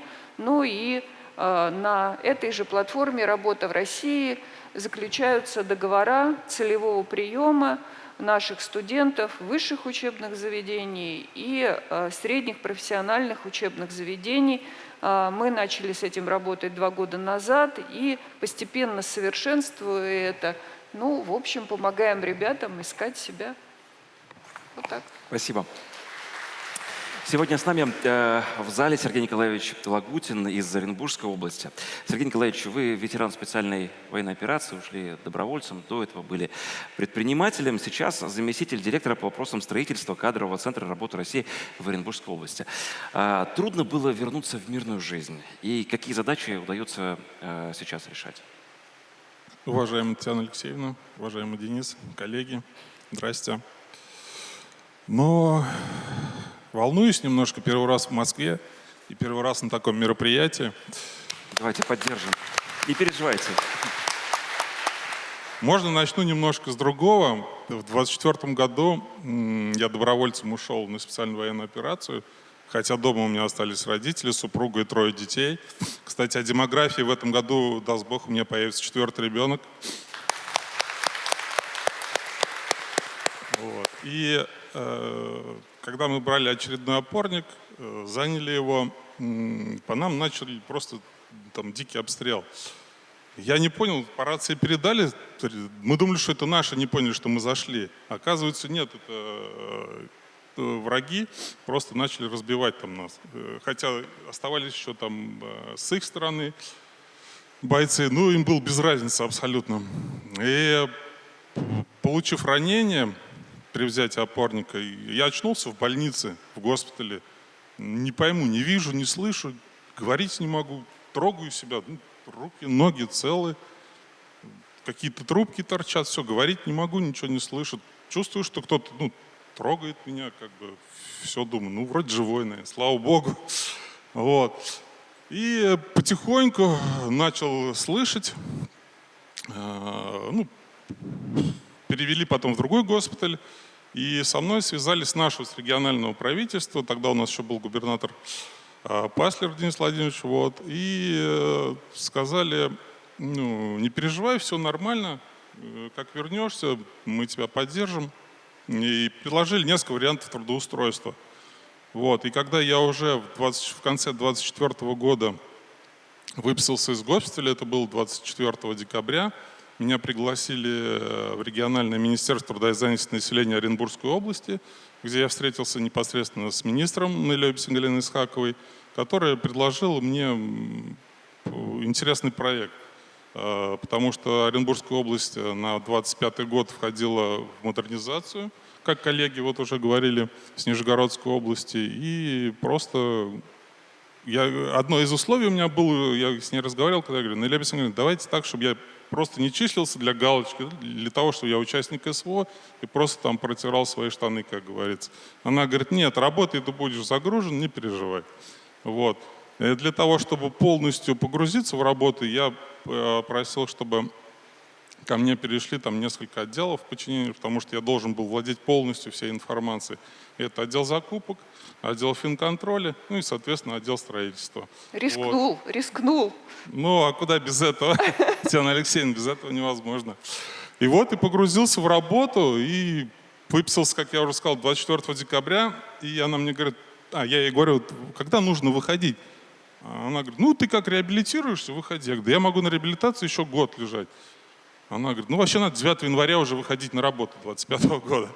Поэтому я прям, как говорится, с корабля на бал и вышел. Немного заикался еще, ну, как бы за год там все нормально, я поправил. И вот, и в каждый район, а у нас их было, вернее, у нас в Оренбургской области 38 районов, в каждом районе, соответственно, есть свой центр занятости населения. Вот, я все эти районы объехал и знал, что, где, как будет происходить. В том числе до этого я занимался бизнесом, как уже говорили, и мне было не в новинку заниматься капитальным ремонтом и строительством, поэтому всю подноготную я знал, тем более все это проходило у нас через 44-й закон, всеми наш любимый. Вот, да. Были там некоторые трудности, но самые большие трудности это были в проектировании, как везде, потому что проектировщики, к сожалению, у нас люди, которые где-то живут, мне кажется, в другой параллельной вселенной. Вот. Поэтому приходилось встречаться непосредственно с подрядчиками на объекте и уже вносить изменения, как говорится, на коленке, там, корректировать все работы. Но в целом, как бы, я считаю, мы справились. Все 38 районов мы модернизировали. И еще в конце года мы успели, в отличие от Нижегородской области, открыть свой молодежный центр, вот, в котором у нас... Давайте поаплодируем за успехи ваши. Мне кажется, у нас в Омске и вот у нас в Оренбургской области пока еще только 2 центра молодежных. Вот. Это очень, ну, очень, как сказать, масштабная тема.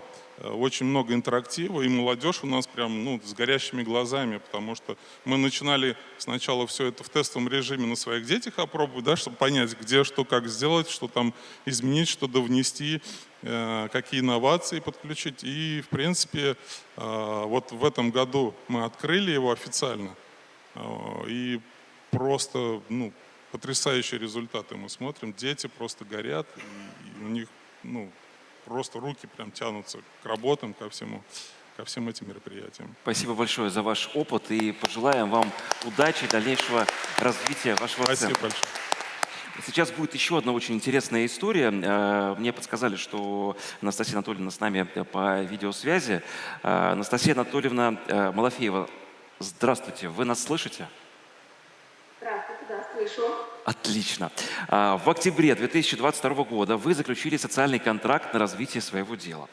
Вы организовали творческую мастерскую, занимаетесь сейчас производством адаптивной одежды для людей с инвалидностью, лежачих больных детей с ДЦП, людей с протезами. Расскажите, пожалуйста, свою историю. Как вы пришли к этому и почему именно адаптивная одежда? Здравствуйте.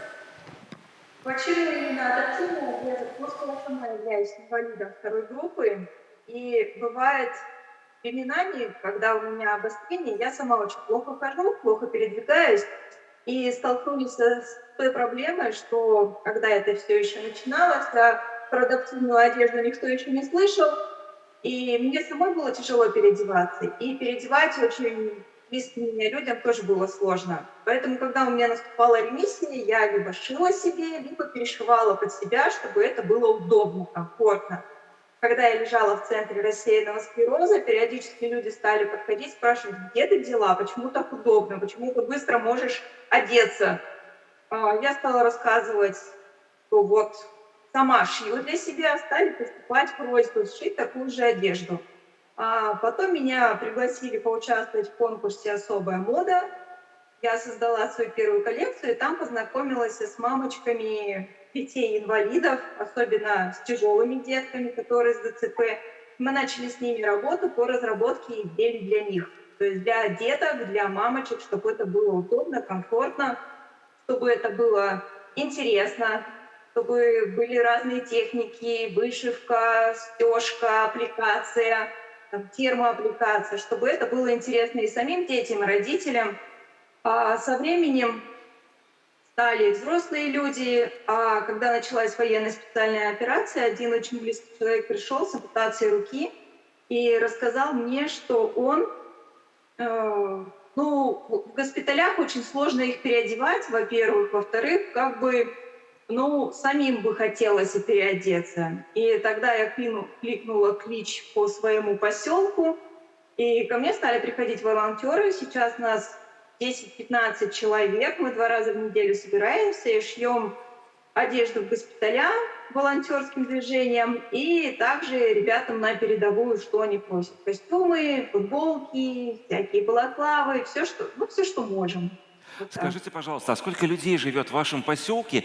Я так понимаю, что это у вас швейный цех, и немножко можете рассказать про одежду, чем она отличается? Одежда, она отличается спецификой того, что когда ты расстегиваешь, то есть расстегивается полностью, и можно положить ребенка, то есть если у ребенка сильная спастика, или у взрослого человека, то есть положил, застегнул и все. Также здесь, то есть полностью расстегивается. Вот. А взрослые жилеты очень просят стеганые изделия, они очень любят этот комплект для людей, которые в колясках. То есть, чтобы было легко надеть, снять. А юбка вот здесь расстегивается, то есть у нее липучки. Также в таком же принципе шьются штаны. Одна из последних коллекций, это мы разрабатывали с ребятами, которые вернулись из зоны специальной военной операции с протезами, либо с нарушением двигательной функции. То есть мы с ними очень подробно разрабатывали. И коллекция, которая зеленая, это был такой семейный образ, это мое желание было сделать что-то, связанное с нашей областью. Герб и конь, получается, у нас в Томской области, зеленый герб на гербу конь. С этой коллекции мы вышли в финал, победили на конкурсе «На крыльях», который недавно у нас проходил в Красноярском крае, окружной этап. И это очень, я считаю, важно и нужно, потому что когда мамочка может легко и спокойно переодеть своего ребенка, либо может взрослый человек одеться сам, то есть я по себе знаю, насколько это важно, насколько это нужно.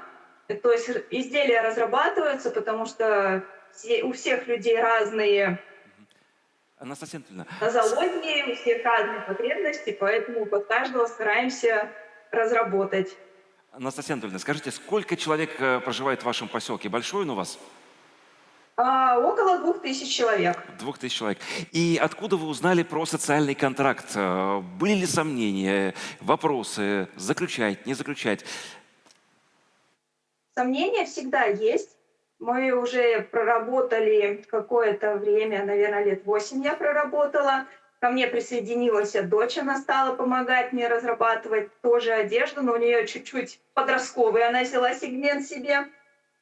И мы поняли, что мы не можем реально делать качественную одежду, прям такого качества высшего, так скажем, потому что у нас было бытовое оборудование. И наш центр поддержки Молчанова, он предложил, говорит, Настя, есть вот такая возможность получить деньги, на эти деньги закупить оборудование. Конечно, были сомнения, как это, что это, но когда мы все взвесили, поняли, что это надо, что это реальная возможность сделать очень качественную одежду, поэтому мы собрали документы, нам помогли все это сделать, и мы закупили полностью промышленное оборудование, теперь просто наслаждаемся. Самое главное, что у вас все получилось. И вы прям совсем коротко скажите, вы можете сейчас сказать, что у вас работа вашей мечты? Вы довольны, что все получилось? Да, конечно. Это самое главное. Вы Давайте знаете, поаплодируем. Да, давайте вам поаплодируем. Спасибо. Спасибо большое. Спасибо большое. Еще раз всем мы вас приглашаем вернуться в зрительный зал. И переходим к следующей части нашей встречи. И сейчас поговорим о доступной медицине, про здоровое долголетие. И я хочу пригласить на сцену Юлию Юрьевну Шевалаеву, главного внештатного специалиста по организации оказания первичной медико-санитарной помощи Министерства здравоохранения Республики Мордовия, Шайтан Олег Борисович, начальник управления производственной медицины и охраны здоровья «Газпромнефть», Никитина Алена Михайловна, главный врач Якутской республиканской клинической больницы, Белоусов Всеволод Вадимович, директор ФЦМН ФМБ России, и Зарипова Эльмира Амировна, министр труда, занятости и социальной защиты Республики Татарстан. И прежде чем мы перейдем сейчас к нашей беседе, присаживайтесь, пожалуйста, давайте посмотрим видеоролик. Внимание на экран. Одним из ключевых приоритетов системы охраны здоровья в нашей стране является доступность медицинской помощи.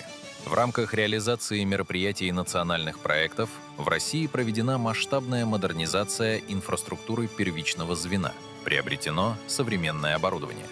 Для повышения доступности медицинской помощи в медицинских организациях по всей стране существенно обновлен парк автомобилей, приобретены передвижные медицинские комплексы. Такие изменения позволили существенно увеличить охват профилактическими мероприятиями.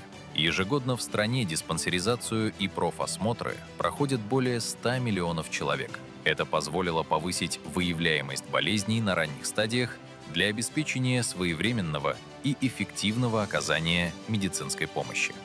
Сегодня в стране развиваются центры медицины здорового долголетия, которые создаются для людей, у которых еще нет заболеваний, чтобы они дольше оставались здоровыми. Доступной становится и специализированная, в том числе высокотехнологичная помощь. 1,7 миллиона человек получили ВМП в 2025 году. Этот раздел государственных гарантий расширяется. Национальный проект «Продолжительная и активная жизнь» меняет здравоохранение к лучшему, обеспечивая доступность здоровья для каждого жителя нашей страны.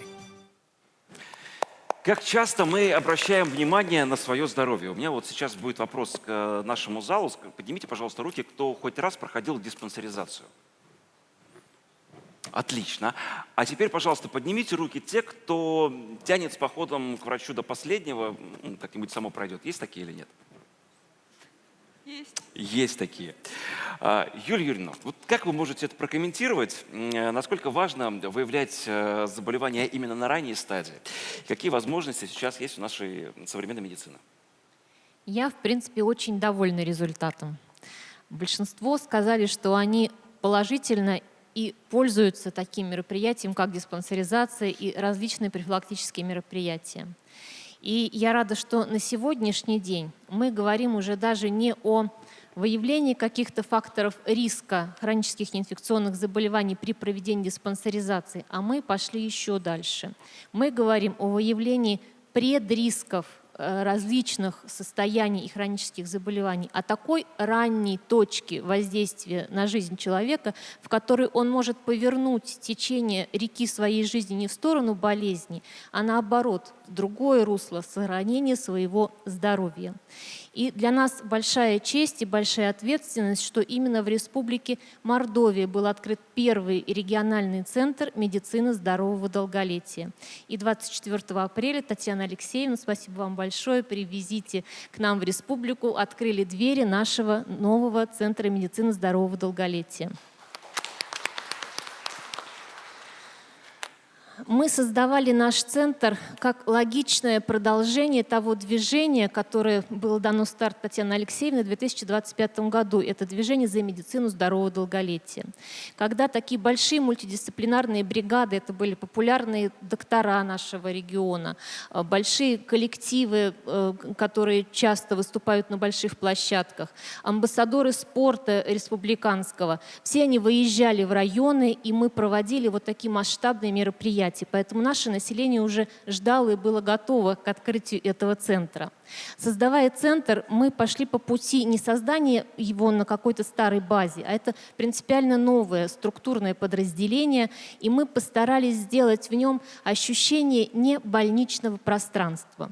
Все посещающие нас люди отмечают, что, приходя к нам, они чувствуют себя как будто бы дома. Они не испытывают той тревоги, когда мы приходим к доктору за каким-то вердиктом. Центр наполнен такими простыми, но очень важными исследованиями.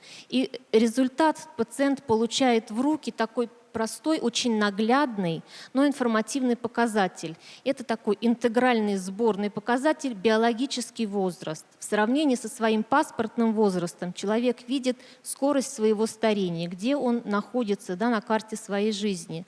И самое главное, он получает персонифицированную инструкцию, а что ему делать с этим дальше. Но мы не ограничились простым перечислением рекомендаций. Хоть большой поток даже очень полезной информации, но единожды произнесенный, он, к сожалению, очень быстро забывается. Поэтому мы организовали и предлагаем нашим людям оттренировать физическую активность вместе с врачом лечебной физкультуры при посещении тренажерного зала прямо в центре. Собрать на опыте свою здоровую тарелку питания с доктором, врачом-диетологом. И это мы тоже проводим в мастер-классах. Мы приглашаем наших людей обучиться техникам самоконтроля, релаксации, улучшения своих мыслительных функций, основываясь на технологиях и методиках, которые наши специалисты, неврологи, психологи получили при обучении в Центре мозга ФМБА. Конечно, основную методическую поддержку мы получаем от Института биологии и старения, Российского центра хирургии имени Петровского, за что им огромное спасибо. Это очень выверенные механизмы и инструменты диагностики. На сегодняшний день мы увидели уже первые результаты. Хоть мы работаем не очень долго, но мы видим и результаты, и первые отклики наших пациентов. Конечно, всегда это только положительные отзывы в нашу сторону. Из всех приходящих людей примерно 70% на сегодняшний день – это молодые трудоспособные граждане. И, что характерно, 15% из них – это как раз те люди, которых поликлиники так и не смогли дозваться на диспансеризацию в течение более 2 лет.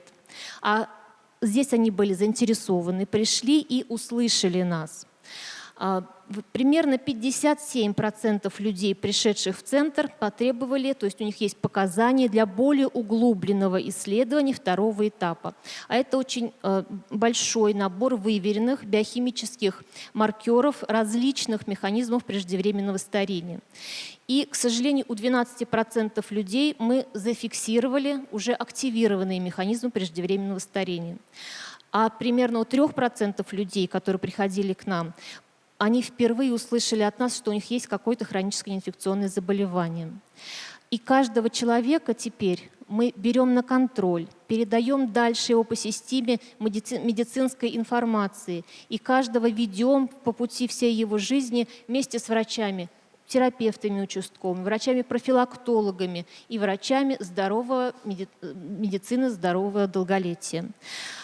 Чтобы мы понимали, что у них сформировался правильные изменения их жизни. Конечно, открыв наш центр, мы увидели большую заинтересованность людей. И у нас сформировался лист ожидания. Мы увидели, что мы не можем охватить столько людей, желающих сразу, поэтому было принято решение о расширении деятельности центра. На сегодняшний день еще 2 локации мы открыли, уже переформатировав работу существующих центров здоровья в одной крупной городской поликлинике и в районном центре. И вот в ближайшее время нас ждет еще одна перепрошивка работы межрайонного центра здоровья, который будет охватывать один из больших районов нашей Республики Мордовия. Мы также начали выездную работу, работаем с большими корпоративными клиентами, чтобы как можно ближе подойти к людям, которые заняты на своей работе, не могут выделить время, чтобы посетить доктора. И это тоже приносит свои большие плоды. Для таких особых групп наших посетителей, как ветераны боевых действий, специальной военной операции и членов их семей, для многодетных семей, в нашем центре выделяются отдельные дни. Эти дни можно посещать наш центр вместе со своими ребятишками. Мы специально оборудовали комнату матери и ребенка, приглашаем на эти дни волонтеров, чтобы они могли заниматься детьми, а родители могли спокойно пройти весь комплекс обследования. Дорогие друзья, я думаю, что, собираясь в кругу семьи или друзей, каждый из нас от души сначала всегда желает друг другу здоровья. И на сегодняшний день с появлением в Российской Федерации вот такой службы, доступной каждому, в программе государственной гарантии абсолютно бесплатной, это не только возможность желать и говорить, но и возможность действовать. И когда в каждом регионе откроется такой центр медицины здорового долголетия, я каждого призываю туда обязательно пойти и узнать свой биологический возраст и что с этим делать дальше, чтобы мы долго оставались здоровыми. Не просто в продлении периода нашей жизни, а в продлении активного и продуктивного ее периода. Спасибо вам большое, Татьяна Алексеевна. Спасибо. Ну, я только могу поблагодарить первое Артема Алексеевича Сдунова, что он поверил в этот проект, и он действительно стал первым регионом, который открыл у себя флагманский центр медицины здорового долголетия, который Юлия Юрьевна сегодня представляет и представила. И вы видите, что она представила первые результаты, которые действительно впечатляют, потому что они позволяют нам на примере подобного рода центров понять вообще, что у нас происходит в первую очередь с населением в трудоспособном возрасте, потому что мы нацелены на сохранение здоровой жизни. И то, что мы сегодня услышали цифры, 57%, это серьезные цифры, которые заставляют нас задуматься о том, что мы не всегда правильно относимся к своему здоровью, но своевременно обратившись в подобного рода учреждения и к медицине, мы точно можем скорректировать свои привычки. Это очень важно. Я просто еще раз хочу подчеркнуть, что 2026 год является для нас годом переходным, когда каждый регион открывает у себя или готовит к открытию у себя хотя бы по одному центру медицины здорового долголетия или переформатирует центры здоровья, как было уже сказано, закупает соответствующее оборудование, подготавливает специалистов. У нас уже переобучено более 600 специалистов на медицину здорового долголетия. И я очень рассчитываю, что с 1 января 2027 года в каждом регионе страны двери центров будут открыты. Сейчас присоединилась Москва. Вы видите, что идет активное информирование граждан по Москве, и тоже уже есть первые результаты. Подключается Владимирская область, совсем скоро в городе Муроме будет открыт такой центр. Свердловская область, в Екатеринбурге будет в ближайшее время открыт центр. Но я могу географию продолжать, но главное не в географии. Главное, чтобы каждый человек чувствовал, что нужно о себе позаботиться и прошел соответствующее обследование. Спасибо вам за подвижничество, Юлия Юрьевна, и удачи. очень важно, когда не только мы сами заботимся о своем здоровье, но когда о нашем здоровье заботится еще и работодатель. Да? И здесь не только программа дополнительного медицинского страхования, но и, например, стимулирование заниматься спортом. Олег Борисович, как «Газпромнефть» заботится о своих сотрудниках? Какие программы вы внедряете? Я просто хочу сказать, Да. что они у нас каждый год являются победителями организации высокой социальной эффективности. Добрый день, уважаемые коллеги. Прежде всего хочу сказать спасибо организаторам и Татьяне Алексеевне, что пригласили нас к участию в разговоре на такую важную тему, как активное трудовое долголетие.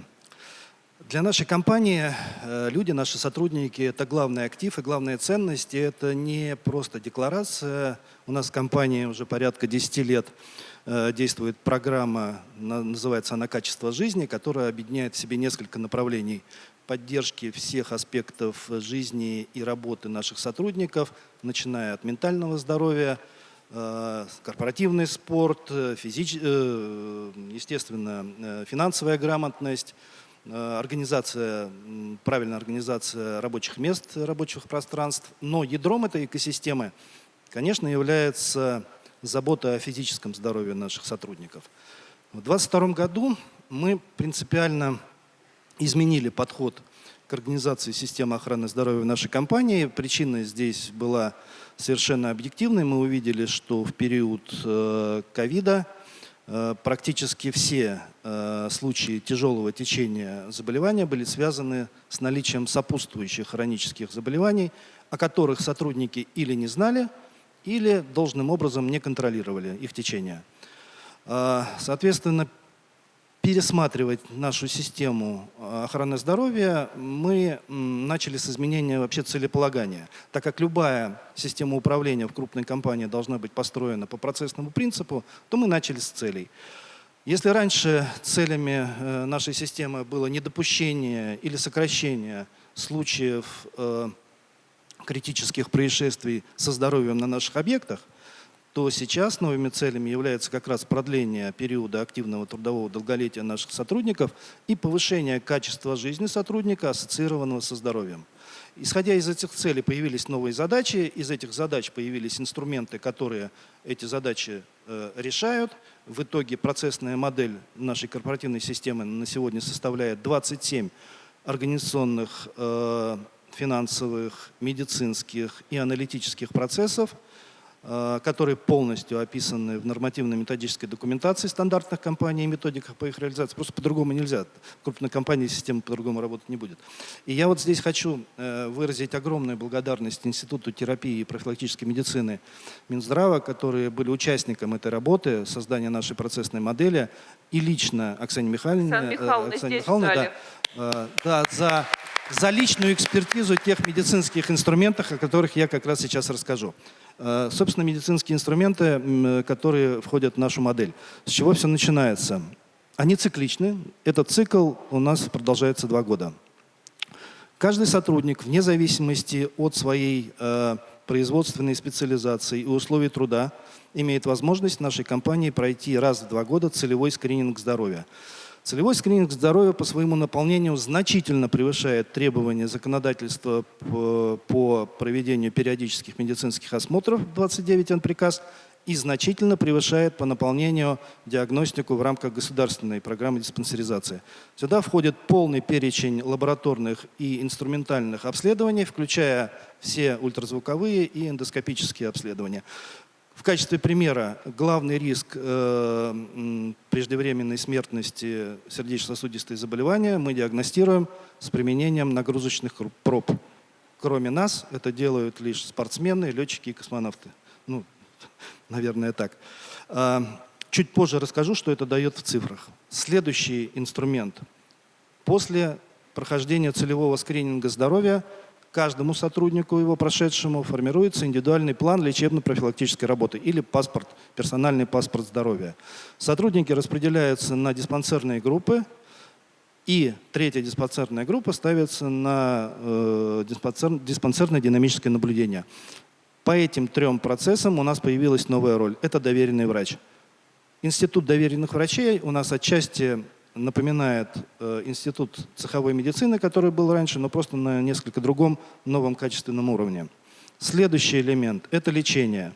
В случае необходимости как планового, так и экстренного лечения оно у нас проводится и реализуется через механизм или инструмент персонального медицинского сопровождения. Штатные эксперты с очень богатым клиническим опытом маршрутизируют оказание медицинской помощи в стационаре или амбулаторно нашему сотруднику с момента обращения до момента выхода его на работу. Причем этот инструмент у нас распространяется и на членов семей наших сотрудников.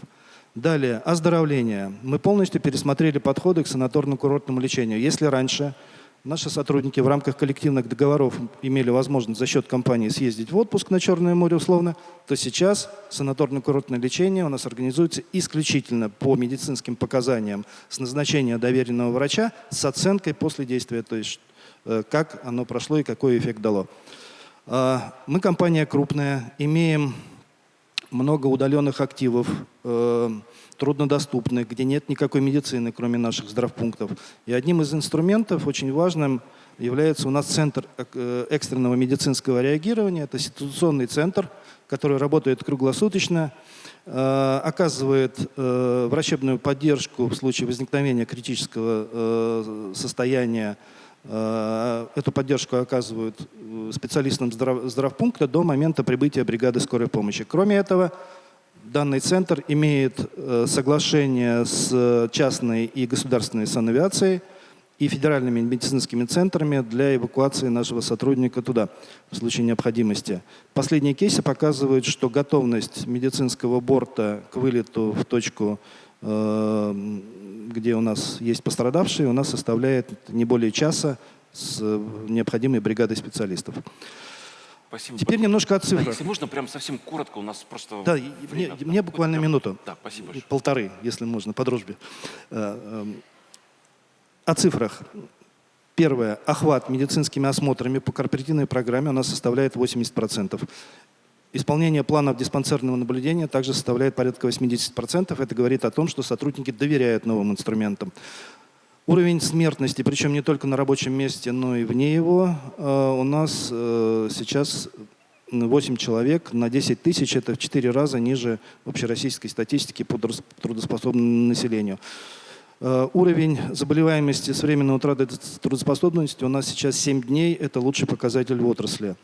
И уровень удовлетворенности наших сотрудников новыми инструментами по социологическим исследованиям у нас составляет 80%. Развитие нашей системы дальше будет развиваться в сторону цифровизации. Мы уже внедряем систему, которую разработали вместе с Ростелекомом, единую корпоративную систему медицинскую. Плюс к этому вместе со Сбером и Яндексом в рамках совместной лаборатории создаем медицинского агента, медицинского ассистента на базе искусственного интеллекта. К концу года опробуем. Об эффектах. 2 слова и в заключение все. Есть 3 вида эффектов от корпоративных программ заботы о здоровье. Первый эффект, естественно, медицинский. Он касается и связан со снижением заболеваемости и преждевременной смертности. Второй эффект – социальный. Уровень удовлетворенности сотрудников и, собственно, имидж компании как социально ответственного работодателя. И третий эффект – экономический. С ним не все так просто. Понятно, издержки мы считать научились от заболеваемости, и их снижение, оно, конечно, важно. Но есть один ключевой фактор. Это как раз вот это вот продление периода трудового долголетия, которое должно давать самый важный экономический эффект. Если взять одну отдельно взятую компанию, этого эффекта не будет. Объясню очень просто, потому что у нас средний стаж работы сотрудника на одном месте составляет 6 лет. А с учетом текучести персонал компании в течение 10 лет 15 обновится полностью. Если же все-таки большинство работодателей применяют такого рода инструменты заботы о здоровье и повышают уровень трудового долголетия сотрудников, эффект максимальный формируется на уровне государства и экономики. Как с точки зрения роста ВВП, так и с точки зрения снижения затрат на пенсионную систему. Поэтому у меня есть предложение, Татьяна Алексеевна, можно все-таки под вашим руководством, с учетом привлечения бизнеса, с профильными министерствами, все-таки разработать механизм стимулирование работодателей к реализации корпоративных систем охраны здоровья. Как решение это может быть расширение предупредительных мер, которые позволяют работодателям компенсировать часть затрат из социального фонда, а также возможно снижение ставок социального налога, если работодатель показывает эффект от этих мероприятий. Потому что для государства это эффект колоссальный. Спасибо большое. Спасибо. Говоря о труднодоступных, отдаленных территориях, мы сейчас переходим к Якутии, где обычные люди каждый день совершают подвиги, врачи, несмотря ни на что, приходят на помощь пациентам. Алена Михайловна, я знаю, что у вас есть проект, который вы реализовали в республике, сегодня уже регионы Дальнего Востока. Этот опыт у вас перенимают. Расскажите, пожалуйста, об опыте организации мобильных бригад. Как и какую помощь могут получить люди вот в рамках такого формата, если можно, тоже прям коротко и основательно. Ладно? Спасибо. Добрый день, уважаемая Татьяна Алексеевна, уважаемые участники форума. Конечно, наш регион уникальный. Это не только климато-географические особенности, это огромная территория, это сложная транспортная логистика, это низкая и крайне низкая плотность населения.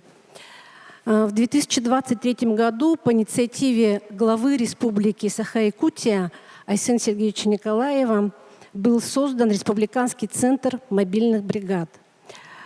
В рамках подготовки новой модели оказания первичной специализированной медицинской помощи в арктической зоне Республики Саха-Якутия, а это 13 районов арктических, которые занимают более 50% площади всей республики.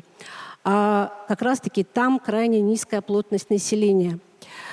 Нами была проведена большая работа. Мы разработали технологические карты по профилям медицинской помощи. Также были нами разработаны логистические карты в разрезе каждого муниципального образования с учетом текущей автосообщений. Также это были определены объемы оказания медицинской помощи и финансовое обеспечение в рамках территориальной программы обязательного медицинского страхования, нормативно-правовые документы, ну и так далее. И с того момента, с 2023 года, ежегодно на системной основе не менее 2 раз в год Республиканский центр мобильных бригад доктора выезжают во все 89 населенных пунктов арктической зоны. А с 2024 года по поручению нашего главы также и в другие труднодоступные населенные пункты нашей огромной республики. Основными направлениями нашей деятельности, конечно, является проведение профилактических медицинских осмотров. Это диспансерное динамическое наблюдение, в том числе и посредством телемедицинских консультаций. Это отбор на специализированную, высокотехнологичную медицинскую помощь наших пациентов. И за этот период ежегодно охват осмотрами населения, он растет. По итогам 2025 года мы охватили порядка 42 тысяч населения. Впервые выявлено было 10 тысяч, более 10 тысяч заболеваний, направленные на дальнейшее дообследование, значит, медицинские организации 3-го уровня, ну, порядка 300 человек. И эта помощь, она, конечно, приносит свои плоды. Первыми результатами является это прежде всего повышение охвата профилактическими мероприятиями в целом в республике. Это снижение выездов скорой медицинской помощи, снижение госпитализации. Ну и, конечно, я считаю, что самым, наверное, главным результатом, одним из самых главных результатов является повышение удовлетворенности. На старте это было 38%, до 66% в целом в республике, а в арктических районах это порядка 77%. А что сами люди-то говорят? Вы знаете, мы на протяжении всех этих лет, конечно, наши доктора слышат очень хорошие слова, добрые слова благодарности, потому что это действительно очень большая помощь, самые труднодоступные, отдаленные населенные пункты нашей огромной республики. И я хочу сказать, что, конечно, Республиканский центр мобильных бригад будет продолжать свою работу и будет стремиться к тому, чтобы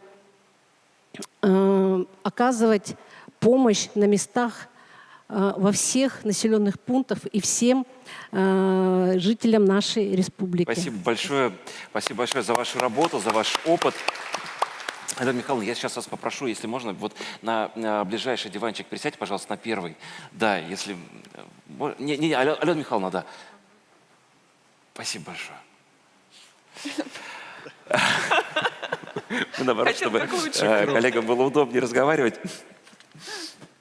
Всеволод Владимирович, в последнее время очень большое внимание уделяется когнитивному и психоэмоциональному здоровью человека. Я знаю, что тот опыт от программ, которые внедрялись в Москве, сейчас пытаются перенять другие регионы. Вот расскажите, пожалуйста, что за программы и чем они так уникальны? Да, большое спасибо, глубоко уважаемая Татьяна Алексеевна, Денис Сергеевич, дорогие коллеги. Ну, у нас сегодня речь о семье, и, конечно, ну вот мы уже все видели и в роликах, и в выступлениях, что здоровая семья – это неразрывная связь нескольких поколений, включая действительно старшее поколение, которое может и заботиться о внуках, и помогать, на самом деле, родителям и молодым, и не очень уже молодым. И вот это все хорошо, когда старшее поколение сохранило когнитивное здоровье, когда они находятся не в стрессе, не в тревоге и так далее. Но вместе с тем мы понимаем, что с ростом продолжительности жизни, которая во всех ведущих странах отмечается, и в нашей стране тоже, конечно, выступают на первый план возраст-зависимые заболевания, в том числе, соответственно, когнитивные снижения. И когда наше старшее поколение, ну вот в пределе, да, перестает узнавать своих родных и близких, теряет память, какие-то бытовые навыки, это действительно трагедия. И что здесь можно сделать? То есть есть ли у нас какие-то методы в арсенале? Конечно, можно. И вот, Татьяна Алексеевна, вы в 2024 году на Питерском форуме, как раз на сессии, посвященной активному здоровому долголетию, одобрили концепцию таких центров когнитивного психоэмоционального здоровья, целью которых является не только работа с уже пациентами, которые имеют выраженные симптомы, но вовлечение как раз молодых, здоровых людей в заботу о своем ментальном здоровье и раннее выявление, потому что если мы рано выявляем какие-то признаки снижения отдельных каких-то доменов памяти или внимания, или мышления, мы и можем там вмешаться и с помощью когнитивных тренингов эти процессы сильно замедлить или вообще остановить. И, собственно, уже в 2025 году тоже вот Татьяна Алексеевна открывала у нас в Центре мозга нейротехнологий Центр когнитивного и психоэмоционального здоровья ФМБА России, который стал таким эталонным центром, где разрабатываются, внедряются и масштабируются подобные методики. И я вот буквально тезисно поделюсь как бы принципом и первыми результатами работы этого центра, потому что, ну, первый принцип – это мультидисциплинарность, то есть у нас на каждого пациента, на каждого, кто пришел в этот центр, смотрят сразу несколько врачей. Это и невролог, и психолог, и врач физической реабилитационной медицины. Это очень важно, именно их консолидированное мнение. Дальше это персонифицированные программы, целый арсенал методик, которые все масштабируемые, которые все стандартизованные. И, соответственно, они включают в себя персонифицированные тренинги когнитивные. Они включают в себя тренинги психоэмоционального равновесия с помощью биологической обратной связи. Методики различные сенсорной и электро- и магнитной стимуляции нервной системы, лечебную физкультуру и многое другое. И, конечно, главная наша цель была создать масштабируемую модель, которая может быть внедрена и в медицинскую, и в социальную сферу в различных регионах нашей страны.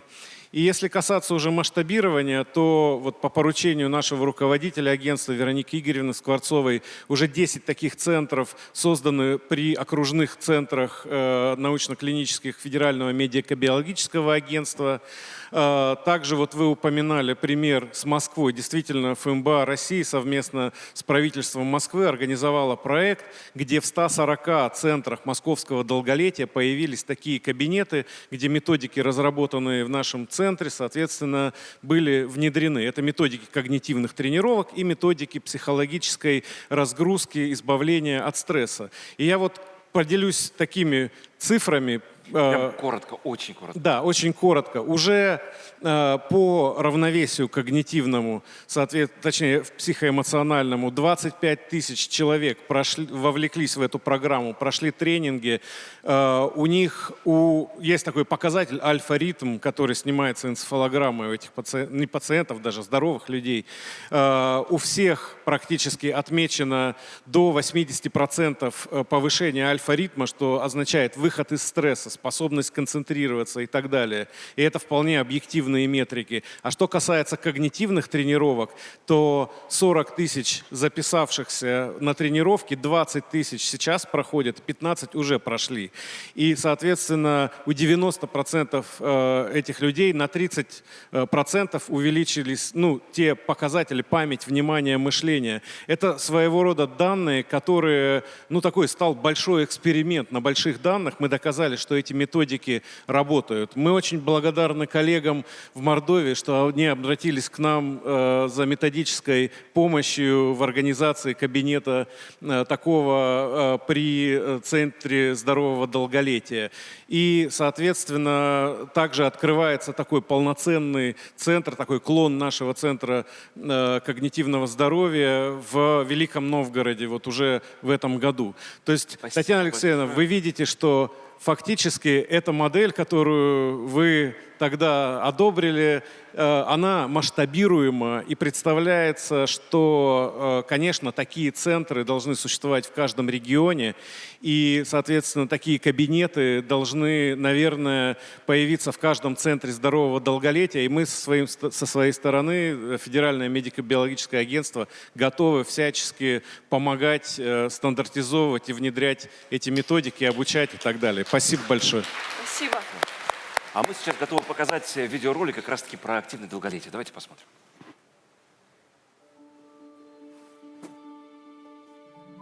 Я всегда мечтала в детстве танцевать, а сейчас я танцую.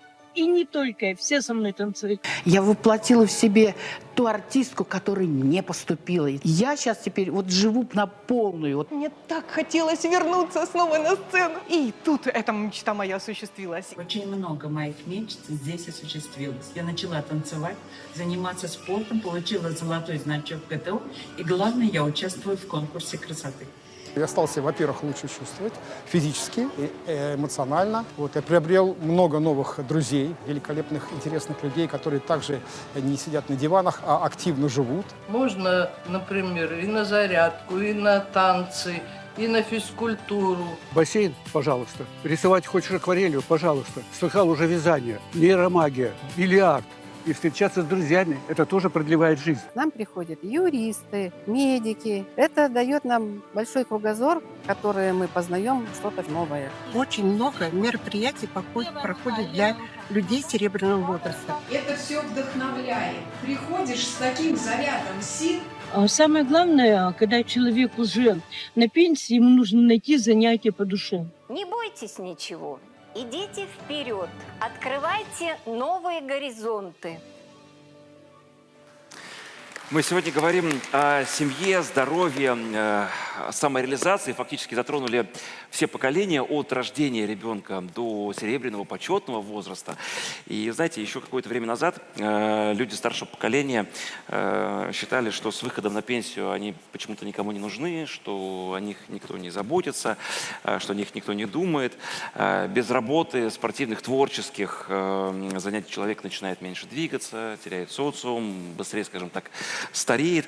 Но это было до появления программы активного долголетия. Скажу по своей семье, у меня мама в 70 лет с удовольствием ходит заниматься танцами и пилатесом. Поэтому спасибо огромное за появление таких программ. Эльмира Амировна, у вас в Республике Татарстан разработана целая экосистема активной жизни для пожилых людей.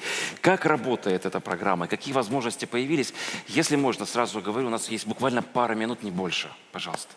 Ну, прежде всего, действительно, те демографические тенденции, которые характерны для всей страны и для республики в том числе, безусловно, обусловили появление этой программы. Посмотрите, у нас сегодня растет и число долгожителей. Почти каждый четвертый житель республики старше трудоспособного возраста. Растет число столетних юбиляров. И сегодня результатом этого стала программа. Есть у нее свои показатели. Безусловно, мы работаем над тем, чтобы они выполнялись.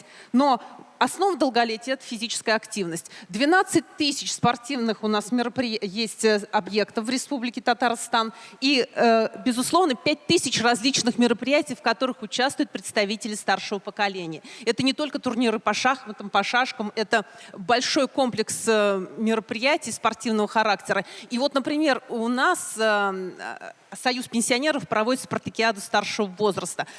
Объединяет она 4500 участников. И, соответственно, конечно же, вот посмотрите даже по видео, по 5 видам спорта соревнуется каждый муниципалитет. И сегодня главы включаются, тренируют свою команду старшего возраста и соревнуются о том, какой же муниципалитет выиграет первое место. И, конечно же, сохранению когнитивных способностей слушать университет третьего возраста. 27 программ. 110 тысяч человек, студентов старшего возраста, объединяет сегодня этот университет. Ну и, конечно же, клубы по интересам. Поставлена задача, чтобы они были бесплатными, равно как и спортивные сооружения, где определены все занятия играми, танцами, пение. У нас в Республике Татарстан для старшего поколения бесплатно. В спортивных учреждениях и объектах определены дни занятий, льготного посещения и бесплатного прохождения курсов. И, конечно же, яркой страницей является фестиваль «Балкыш» самодеятельности ветеранов. У нас в этом году самый старший участник этого фестиваля – 100-летний Алексей Иванович Писарев. Он участник Великой Отечественной войны. Какие он пишет стихи и как он их читает со сцены, это заслуживает, конечно же, отдельного внимания. И это тоже всегда в целом в клубных формированиях в республике у нас участвует 40 тысяч пожилых граждан. И современный путь к долголетию, как записаться, кстати, мы создали отдельную платформу «Золотые годы», и каждый житель любого муниципалитета может посмотреть, а какие расписания есть у него, по каким дням. Как 2000 видов занятий по муниципалитетам Республики Татарстан. В этом году у нас 30 тысяч пожилых записались электронно. И это бы не было возможным, если бы у нас не было программы по обучению компьютерной грамотности. Чемпионат компьютерного многоборья республиканский называется «Мудрость», «Хикмет». В этом году объединил 1000 участников. Самый старший Зарипов Равкат Шакурович, 84 года. Мы заняли первое место по Приволжскому округу в результате по чемпионату компьютерного многоборья и 4-е по стране. И муниципальные практики. В каждом районе они разные. Я не буду называть, но единственное, у нас сегодня самая, наверное, такая мощная практика в Казани. На 91 площадке бесплатные различные занятия, а летом они выходят на набережные, скверы и парки. Проект «Казани. Жизнелюб». И сегодня у нас 11 тысяч зарегистрировано на платформе Добро.РФ. То есть наше старшее поколение, еще и волонтеры, помогают в сборе гуманитарной помощи участникам специальной военной операции.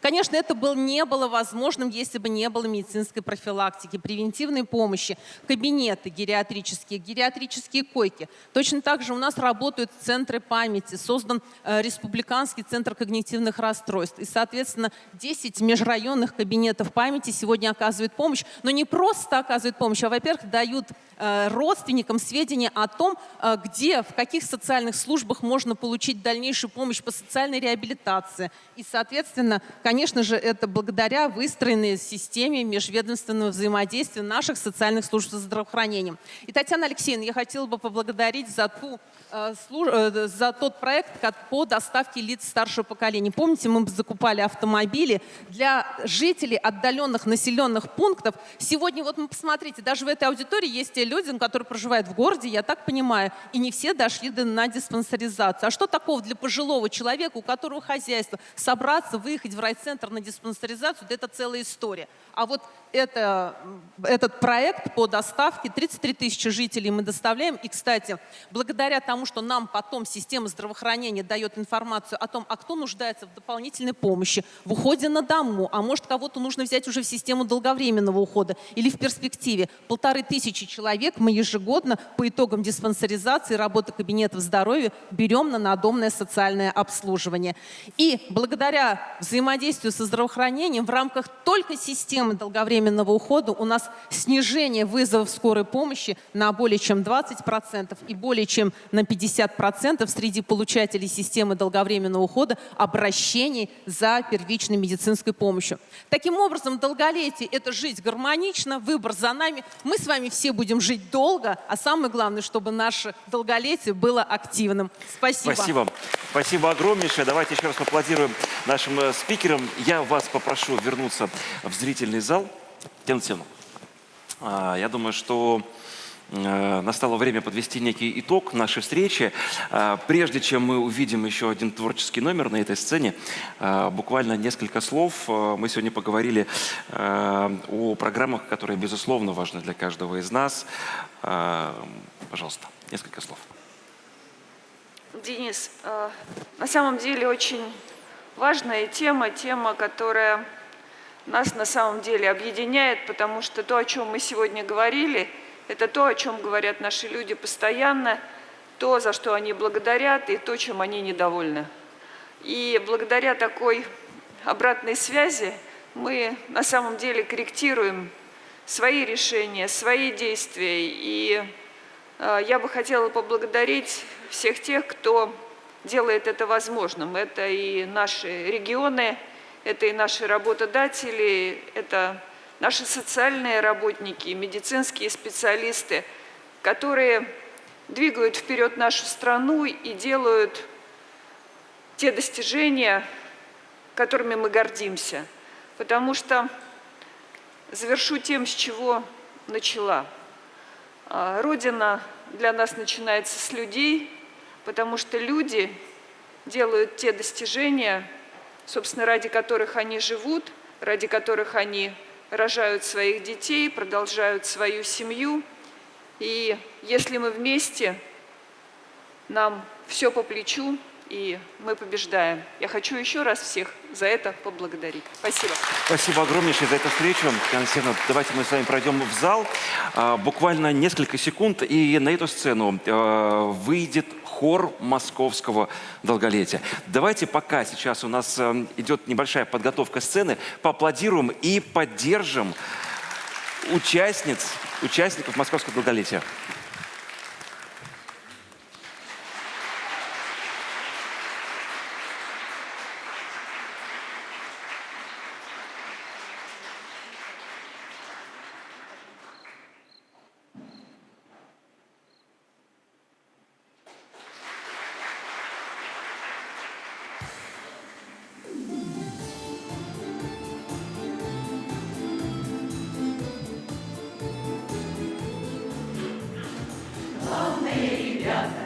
Сердцем не стареть, песни, что придумали, до конца допеть. В дальний путь собрались мы, а в этот край таежный только самолетом можно долететь. А ты, улетающий вдаль самолет, сердце свое сбереги. Под крылом самолета о чем-то поет зеленое море тайги. Под крылом самолета о чем-то поет зеленое море тайги. Летчик над тайгой точный курс найдет, прямо на поляну посадит самолет. Выйдет незнакомый, не вступая по-хозяйски, в общем-то зеленый молодой народ. А ты, улетающий вдаль самолет, сердце своем сбереги. Под крылом самолета о чем-то поет зеленое море тайги. Под крылом самолета о чем-то поет зеленое море тайги.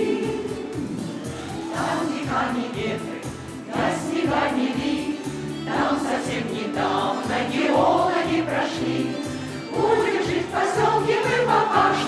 богатом, чтобы все богатства взять из-под земли. А ты, улетающий вдаль самолет, сердце свое сбереги. Под крылом самолета о чем-то поет зеленое море тайги. Под крылом самолета о чем-то поет зеленое море тайги. Мчатся самолеты выше облаков, мчатся чуть похожие на больших орлов.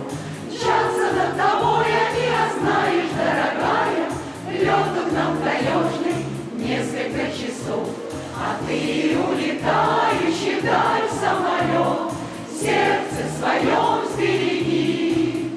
Под крылом самолета о чем-то поет зеленое море.